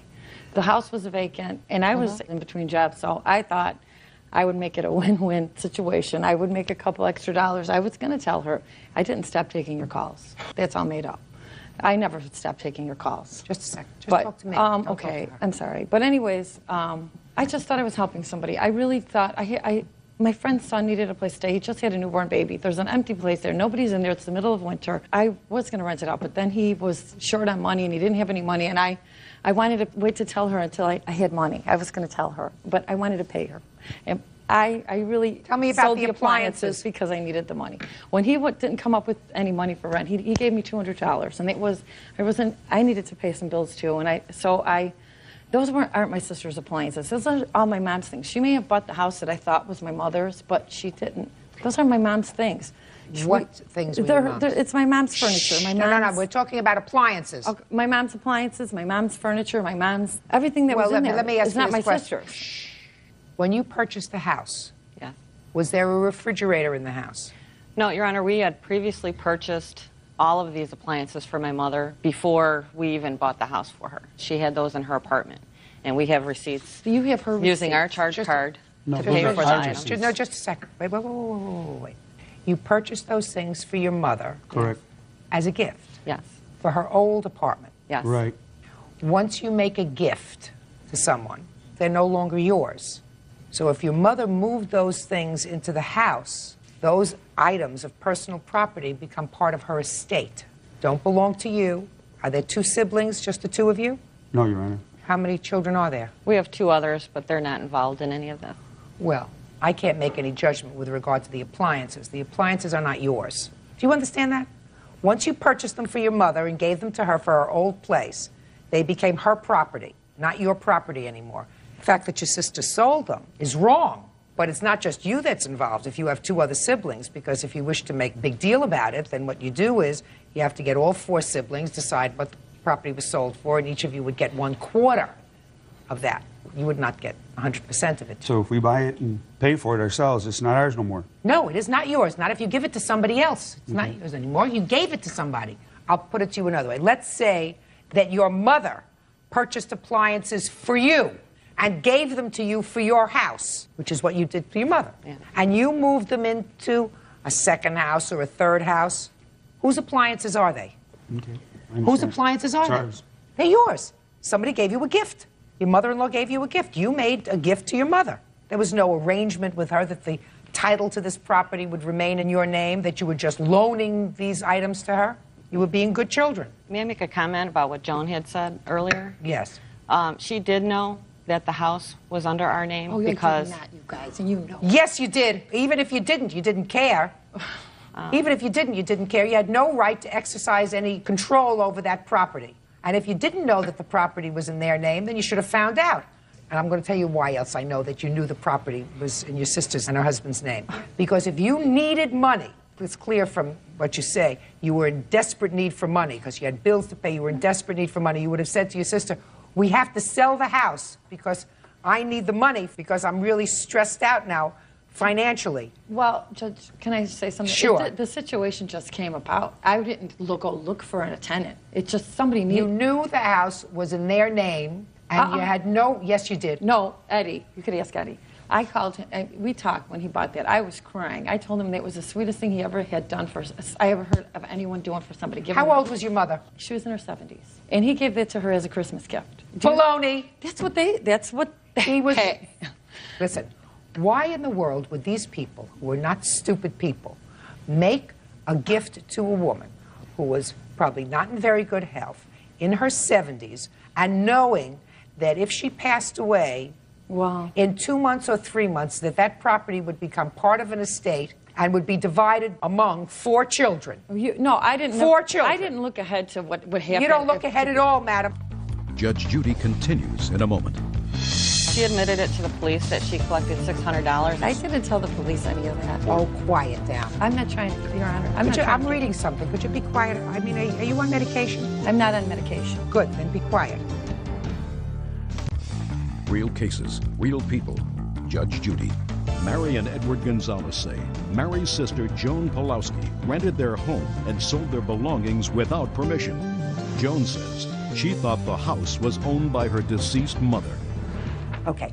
How much did you get for the rent for the first month? $200. What kind of damage was done to the property? Your Honor, they told us they paid her $600. They didn't. Sir, listen to me. That's hearsay. Your Could Honor, I see the damage that was done to the house? She admitted it to the police that she collected $600, and I have Let a me copy see of the police report. No, I didn't. That's a copy of the police report, and she admits that I the police... didn't tell the police any of that. Well, that's the police report. Oh, quiet down. But I did not, because I know what they gave me. And that's why I was telling you that they didn't give me the rest, otherwise I would have given you something. You guys, I'm not trying to, Your Honor, I'm reading something. Could you be quiet? I mean, are you on medication? No, I'm not. Good. I'm not on medication. Good, then be quiet. Well, this doesn't say that she was paid $600. This says she agreed to rent them the premises for $600 a month since it was vacant. It doesn't say she was paid $600. Okay. Now let me see photographs of the damage that was done to the house. The Polaroids, Your Honor, are the damages after we cleaned the place out. It took us 2 days to clean the place up, Your Honor. And the house, we bought the house, it was totally remodeled. Everything It was has brand new rugs, walls. It was all brand new done. There's holes everywhere. The rugs were totally trashed. Your Honor, my mom lived there for a little while, too. It's not like it was brand new. Your Honor. How long was your mother there? Just 2 weeks, but we were all, my 3 kids were there too. And Well, if your kids were there and your mother was there for 2 weeks, then you're responsible for this damage. Well, maybe, I don't know exactly what damages they saw. I didn't see it all, but I know Well, that I'll show you. I know the carpets weren't clean. I know that was one of the things she said. There were but brand new carpets around her when she moved those in. carpets were not clean when I gave my friend the key. Well, then your kids made a mess of the carpets. I'm sorry. Well, then you pay for it. I could have cleaned it. I own a carpet cleaner, but they wouldn't allow it after I... Show this to the defendant, please. She's You know, outrageous. Your Honor, You're outrageous. really, this is a little bit going overboard. My mom would be very outraged that we were in court about this. That's probably true. Your behavior was outrageous. And then, Your Honor, I ran out of film, and I couldn't photograph the screens on the windows. They're either missing or split, broken. Listen to me. She didn't take care of your property. You weren't gone very long. From December 2001 until April, we're only talking about 4 months. Well, in 4 months, they made a real mess out of the premises, because I believe that at the time that your mother moved in, you would not have moved your mother into a place that was not immaculate. Right. Well, you know, these people, they were only living there a month, Your Honor. That damage was done in a month. They busted the back door. They busted the bathroom door. I see. Totally trashed it. I see. And I see what you're suing for, which is really pretty minimal, $3,900. It cost you more than that to clean up this mess. All right. It's very unfortunate. I'm sure your mother would not like the fact that 2 sisters are in court fighting with each other over this kind of thing. But your actions were absolutely 100% wrong and inappropriate. How much did you pay for this house? $70,000.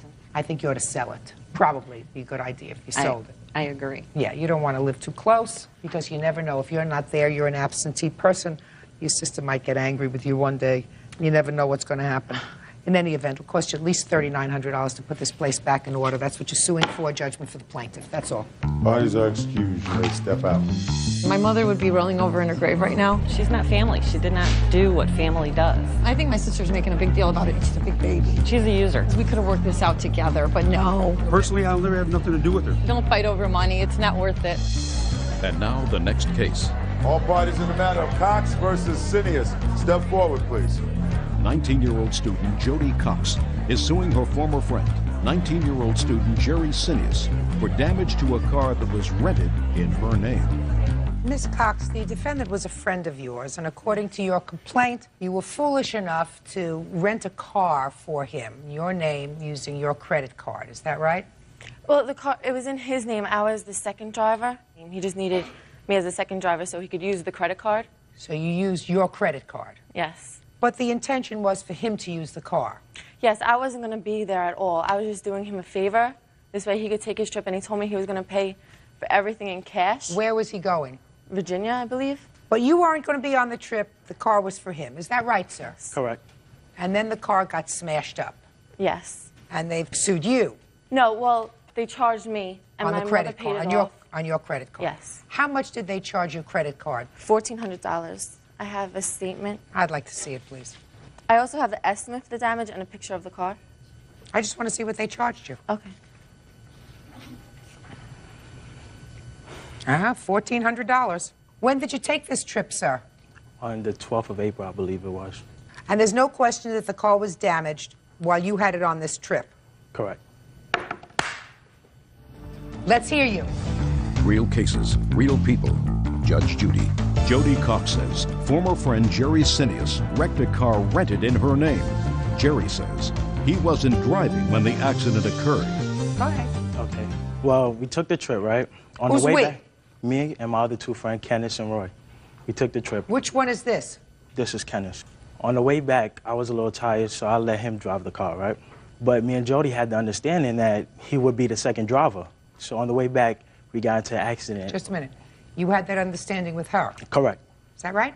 We had to understand that he would be driving to Virginia, and if he got tired, someone else would drive. Yes. Which was Kenneth. Yeah. All right. Now, on the way back, Kenneth got into a little accident and hit the side of the car. And then we took it back to the rental place, and they said that I thought at first the insurance would cover it, but it didn't. So. Why not? I don't know the reason. Do you know the reason? No, they didn't even tell me this. I didn't even know until I got the credit card statement. Well, me, Kenneth, and Roy, we came to agreement that the person who was behind the wheel would tell Jody. Who asked her for the use of her credit card? I asked her. He was your friend? Yes, he was a good friend of mine as well. What about Kenneth? He was a friend, but I was good friends with Jerry. Go ahead. Okay. Well, we came to that agreement that Kenneth would tell Jody about the accident. Well, he didn't. So she found out through the statement. Well, so I felt, me personally, I felt I wasn't responsible for the accident being the fact that I wasn't behind the wheel. Had I was behind the wheel, I would take full responsible for it. But I wasn't behind the wheel, so I don't feel I was responsible. I don't think you're a bad person. A little shifty, maybe. But let me just outline what you've testified to. And you tell me, because I really don't think that you're a bad person. Misguided, maybe. So let me outline what we have. She was a good friend of yours. Correct. You asked her, you, alone, asked her for a favor. Correct. The favor was, can I use your credit card? Some friends of mine and I want to take a trip. Correct. And I don't have a credit card to use. Can I use your credit card? She says yes. Rent a car, and you go on the trip. Correct. You get tired. Yeah. She didn't get tired. You're right. You got tired. You have the following choices when you get tired. You can pull off the road and take a nap. You can say, I've driven enough today. You chose to allow your friend to drive the car. She didn't have your friend drive the car.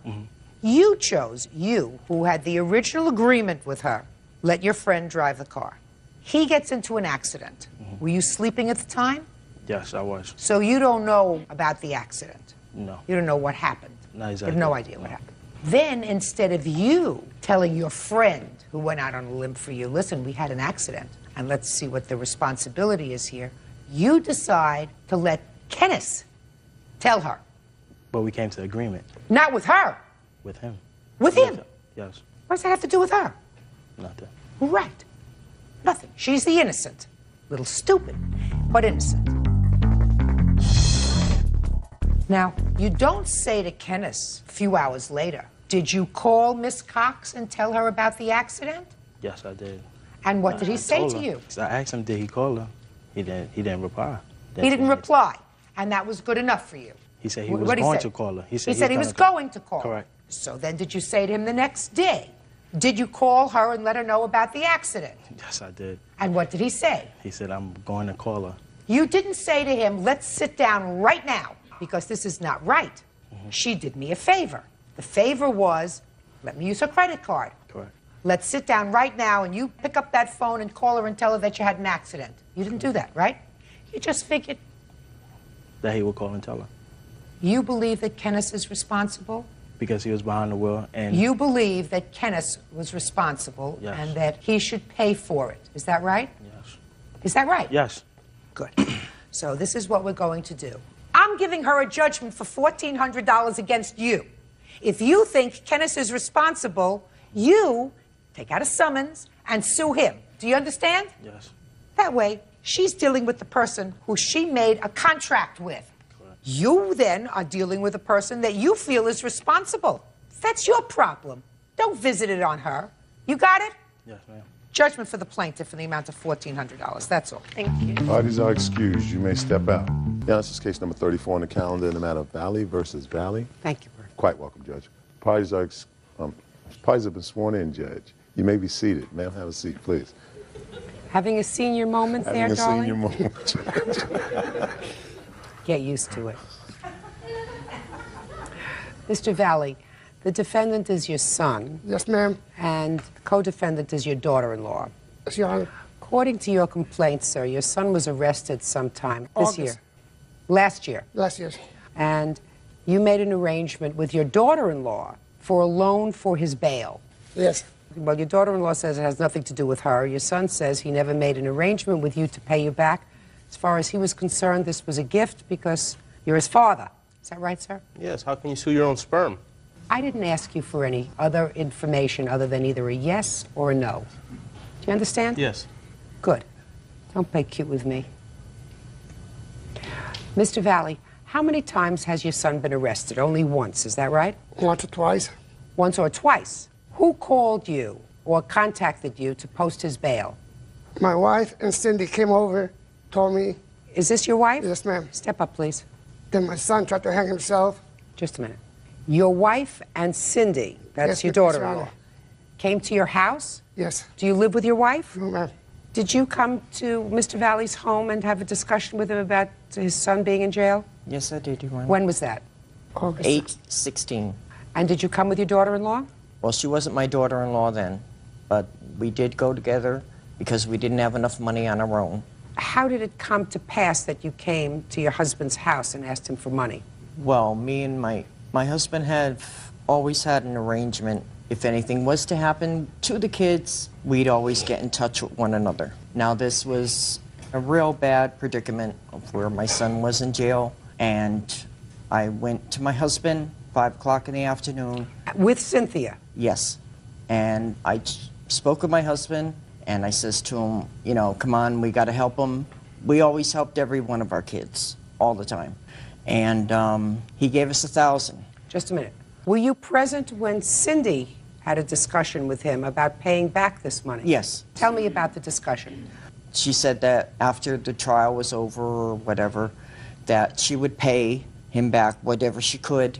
And, you know, we were expecting the money back. She told him that? Yes. Now, at that time, your husband gave you, you said, $1,000. Right. How much was the bail? $4,600. I provided $1,500, and then my husband called me, I'd say about 6 o'clock, and he left a message on my voicemail, and he said that he had $500 more to give us. So he said, come down and get it. I went and got it, and then we put all the money together. Nobody else put up any money except me, my husband, and Cindy. Cindy put up some money, too? Yes, she did. And you put up $1,500? I put up 15 of my own, yes. Did you ever get that back? No. How come? Well, for the first thing, my son was living in my home for a whole year.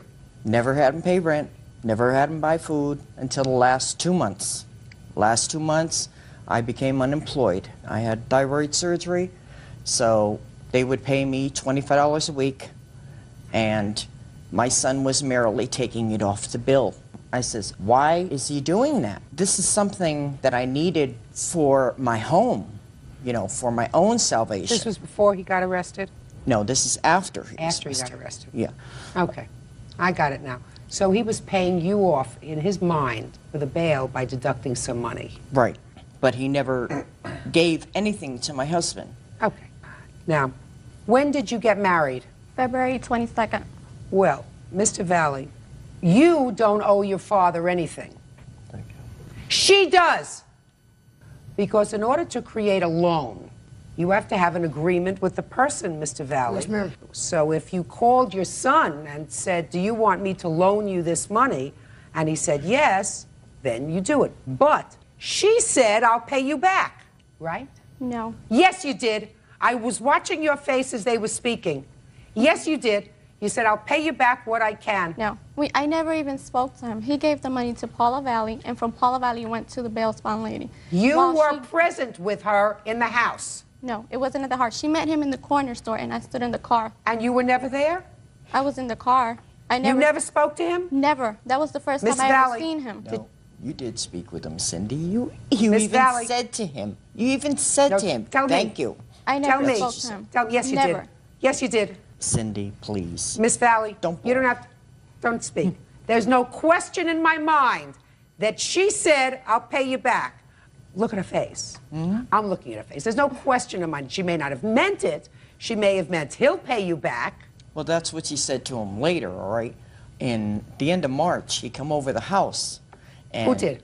My husband. And he went face to face with her. Now, my son was in the back washing his car, and Cindy was in the front, and she was coming down the stairs. I said nothing. My husband said to her, he said, hey, when are you going to pay me back? I have to go see my sister. And she says, well, you'll have to take that up with my husband. Hello? They just got married, you know? I mean, give me a break. Judge Judy continues in a moment. And later today, This young lady was babysitting for you? You like her? Not anymore. I know she stole the money. I can't trust her with cash in my house. How can I trust her with my kids? real cases, real people. Judge Judy. Raphael Valley says his son and his daughter-in-law, Jose and Cynthia Valley, owe for a loan to bail Jose out of jail. There isn't a question in my mind that Mrs. Valley, the junior Mrs. Valley, made an agreement with your husband to pay you back the bail, sir. Do you understand? Yes, ma'am. That has nothing to do with your son. Of course, it's his moral responsibility, but he could not create a contract with you because he didn't speak to you. Do you understand? Yes, Your Honor. Perfect. Judgment for the plaintiff in the amount of $1,500 against the co-defendant. Thank you. That's all. Parties are excused. You may step out. Just get my money back. It's still my son. Never take money from family. You needed somebody money? Write it down first. It's all about greed. It's been hard. And I hope he's happy now. He didn't like it, but it had to be done. I just don't understand how you could sue your own son. I mean, something that you made. I hate to tell my son, but he's going to be sued again, this time by his mother for a little bit more. They're crazy and they need mental help. And now the next case. All parties in the matter of Alejo versus Just. Step forward, please. Grocery store owner Kimberly Alejo is suing her former friend, housekeeper Katie Just, for stealing $300 from her home. Katie denies the charge. Miss Alejo, the defendant was a babysitter of yours. Yes. And it is your claim that she took $300 in cash from your home. Correct. When was this? February 28th. Tell me about the cash. Where was it? My husband put it under the VCR before he left, and he told me that it was What there. time? About 9 p.m. And when did the defendant arrive? She got there at about 7 o'clock that night. She arrived at your house at 7 o'clock? She was there before my husband left. When did you notice that the money was missing? About 10:30. And you were home with her? Mm-hmm. Who else was in the house? My children. Did you ask her about the money? No, I didn't, because she told me that she had put it up in the closet, and I thought that maybe it had fallen. How did the issue of money come up at all? I had just been operated on about 2 weeks ago, and they had to reopen my incision. And so I was on a lot of pain medicine, and that was the whole reason for her being there, was to help me with the kids, because I didn't think I could. And I thought that at about 10:30, I thought, I got to get up and put that money away. You know, put it in my billfold so I remember to take it with me in the morning. And when I got up, it wasn't there. So at that point, you asked her about it? Mm-hmm. What did you say? What did you say to her? What did she say to you? I asked her if she'd seen the money, and she told me that she put it up under the towels in the closet. And then I proceeded to take everything down off the shelf where the towels and stuff were, and there wasn't anything there. When you looked for it in the closet, was the defendant present? Yes. Did she say anything at that point? She told me that maybe the kids must have got a hold of it. Again, my kids couldn't have reached the shelf in that closet. What time did she leave? About 3 o'clock in the morning. Was that when she was supposed to leave? No, she was supposed to stay the night. Why did she leave at 3 o'clock in the morning? She told me that she didn't feel comfortable spending the night at people's houses. Was there any further discussion of the money? She then called me the Saturday following, March 2nd, and told me that she would pay me the money back when she got her income taxes back. Well, tell me about that conversation. She just called me and told me that... She called you and said what? Hello? What's your first name? Katie. Hello, this is Katie. Uh-huh. And told me that the officer that had went down to question her about it after I reported it had made her feel really bad and uncomfortable, and she was just about ready to have a nervous breakdown about it, and that she would just pay me the money. Did you have that conversation with her? Yes, I did. It went somewhat like it. Well, tell me about it. I called her, and I told her I would pay her when I did get my income tax money, because I didn't want to get harassed by the police officers or anything anymore. And after a couple days, I thought about it. It's like I'm more or less telling her I did supposedly take this money. That's what it was saying. I'll pay you the money when I get my income tax money back. And I thought about it after I had the phone call with her, and I said, I'm not going to pay her back because that's making me look like I did take the money. Well, tell me about what you saw when you saw this money. You did see the money. Yeah, I didn't know how much there was there. Where did you see it? It was on the floor. So you saw a bunch of money? Yeah, I just wrapped it up and put it up on the shelf. Wrapped it up in what? Nothing, I just wrapped the bills up. Wrap them in what? In each other. I didn't wrap them up into nothing. Like, you know how you fold money and put it like in your... Well, fold it, yes, but that's not wrapping it up. You folded it, yes, and what did you do with it? And I put it on the shelf. In the bathroom? In her bedroom. And how high up is this shelf? High enough where the two girls shouldn't have gotten it, but there was a chair in there too. Mm-hmm. Now, at some point you left early that evening, or in the wee hours of the morning. Why did you leave at 3 o'clock in the morning? Because I tried to sleep and I couldn't, because I don't feel comfortable sleeping at other people's houses because it's not my bed, my house. But you had agreed to stay with her the night? Because she called me and nagged me for 25 minutes. Okay, but you had agreed to stay with her the night? Yes. Miss Alejo, I read your papers, and in your papers you indicate that your daughter was a witness. Yes. This little girl, I assume. Did you have a discussion with your daughter? She brought it up to me later. Your daughter? Yes. Your daughter is 6. So you understand I can't take her sworn testimony, but I'd like to hear what she has to say. Have you done any preparation of her for today? I've only told her that we were coming and that she was going to probably have to talk to you. Okay, fine. Tell me her name. Vanessa Ramirez. Okay, Vanessa, could you come sit up here for me, please? Real cases, real people. Judge Judy. Kimberly Alejo says former friend Katie Just stole $300 from her home. Kimberly claims her 6-year-old daughter Vanessa saw the whole thing. Hi, Vanessa. Hi. How old are you? 6. Do you go to school? What grade are you in school? Kindergarten at Sunset. Have you been in school before this year? Or is this your first year? No, it's my before year. So you were there before. Could you sit still? Okay, good. So you think you're a real smart girl? Are you smart? Do you remember a day when this young lady was babysitting for you? How many times has she taken care of you? Like about 3 times. Has she been nice to you?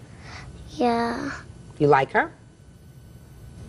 not anymore. But did you before? Did she play with you? She put cartoons on to watch. What's your favorite cartoon? SpongeBob. SpongeBob. I have a son-in-law who loves SpongeBob. Okay, do you remember a time when she was babysitting for you and there was some money? You don't remember that? But I know she stole the money.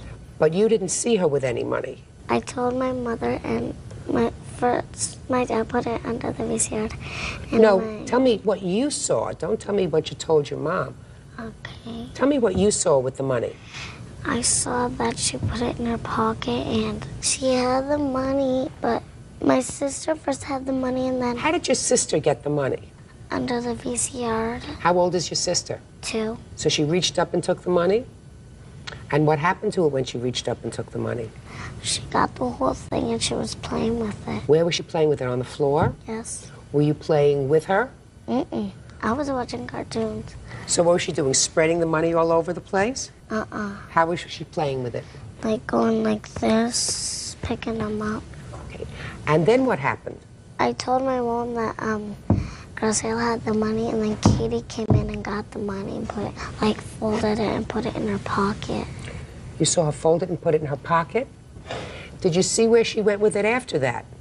Yes. Where did she go with it after that? In the living room. Did you see what she did with the money in the living room? She wasn't doing nothing. She didn't even pull it out. She just had it in her pocket? Yes. When your sister was playing with the money, was it all in one pile or was it in lots of piles? It was folded and it wasn't in any piles. Can you count? To what? 10. 1, 2, 3, 4, 5, 6, 7, 8, 9, 10. Were there more than 10 bills or less than 10 bills? Less. How many bills were there? Like about $3. $3? Thank you. There you go. What were the denominations of the bills that your husband left you? There were 2 $100 bills and 2 $50 bills. Anything else you want to tell me? That Kim went back to check and see if the money was there. And then it wasn't. We searched through her bedroom, the clothes that she had on her, my clothes that I had on me, my shoes, my pillows, and everything. We did not find it. I ended up going home at 3 o'clock that morning because I could not sleep there. I called her the next morning, came up, and helped her look for it again. And we still could not find it. So she ended up going to her store that she runs, and I ended up going home. Did she come back to your house the next day? Yes, she did. But she did not help me look for it. What was the purpose of her coming back the next day? To see if I needed her to babysit that day. And at that point, with her leaving at 3 o'clock in the morning, that money being gone, I thought, you know, if I can't trust her with cash in my house, how can I trust her with my kids? Did you know that your 2-year-old had gotten her hands on that money? After the fact, yes. Vanessa says that she told me that, but I was on some very strong pain medicine because they reopened my incision, and I don't remember her saying that to me. Ms. Alejo, I'm sure that the police told you what I'm going to tell you. There is a possibility that Miss Just took your money, but there is also a possibility that she did not. I mean, I can think of other scenarios that might have happened with that money if your kids are inquisitive and managed to get it from under the VCR. So it's possible that they could have gotten it from where she says she put it. And before I am prepared to label someone a thief, I have to have much more evidence, even in a civil proceeding, because I think that before you say somebody is stolen, you have to be really comfortable with that. So only Miss Just knows whether or not she was just or not and took your money. But I cannot award you the $300 that you're missing. Do you understand? The only thing that I have to say about that is that the towels were still all folded, still in the same place where I'd left them. There's no way my kids got up there under the towels and pulled the money down. I probably believe you. I mean, I believe you. I believe that there was money. I believe that it's missing. And I believe that there is a substantial possibility that you took it. But I'm not prepared to label her a thief. Do you understand? Mm-hmm. So next time you tell your husband that if he wants to leave some money for you, to take it and put it in your wallet. Okay. Put your wallet in your pocketbook. You the husband? The pocketbook someplace secure, and then we don't have to worry about it, right?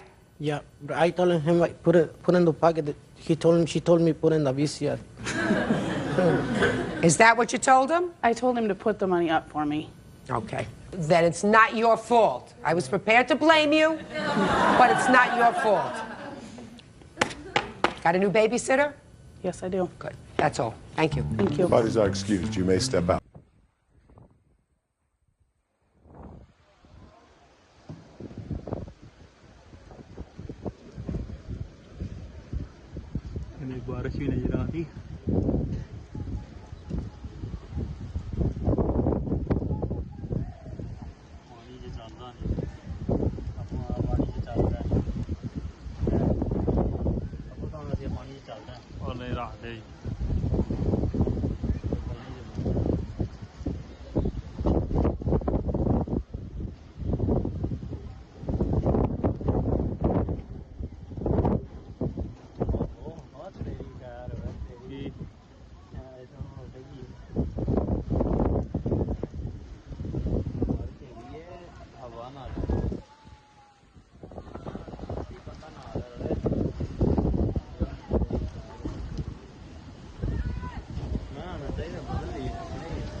इधरों वायदा रक्षा भेजता मैं पिछले नहीं उसको छाते जा रहे होते पानी थले नहीं लगे थले लग ही नहीं रहा इतनी दूर जा रहे पता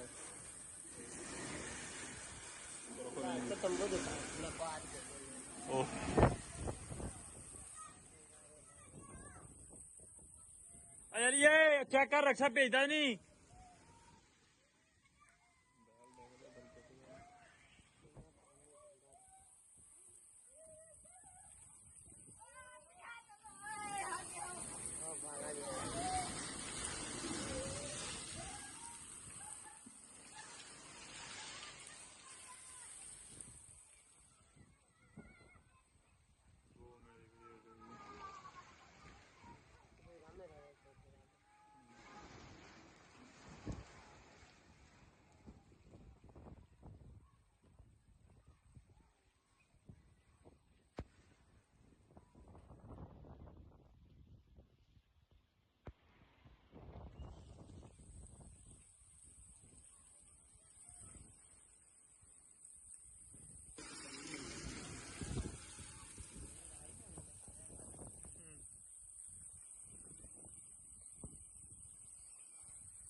ਉਹਨਾਂ ਕਿੱਥੇ ਜਾਣਾ ਹੈ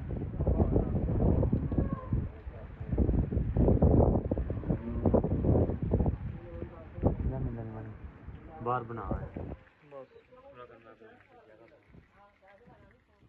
ਬ੍ਰੇਕ ਲਾ ਬਸ ਠੀਕ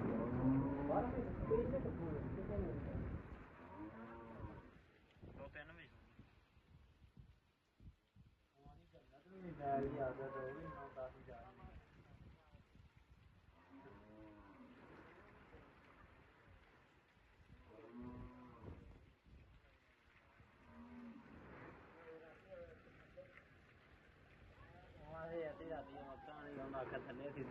मेरे को लगा मैं कुछ नहीं आकर वो लगाया तो आवाज भी जन्नत पे है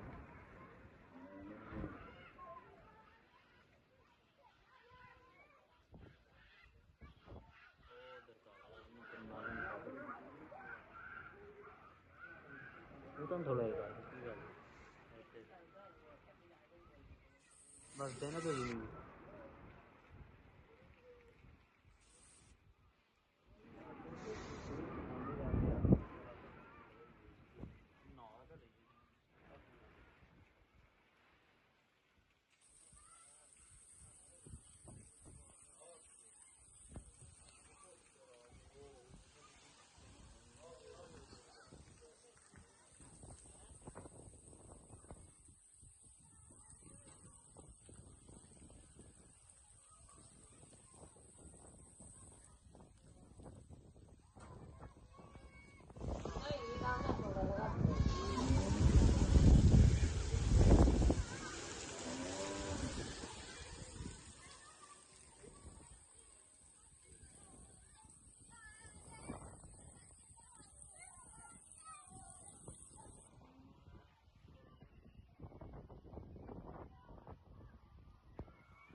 ਬਾਣ ਕਰਤਾ ਨਾ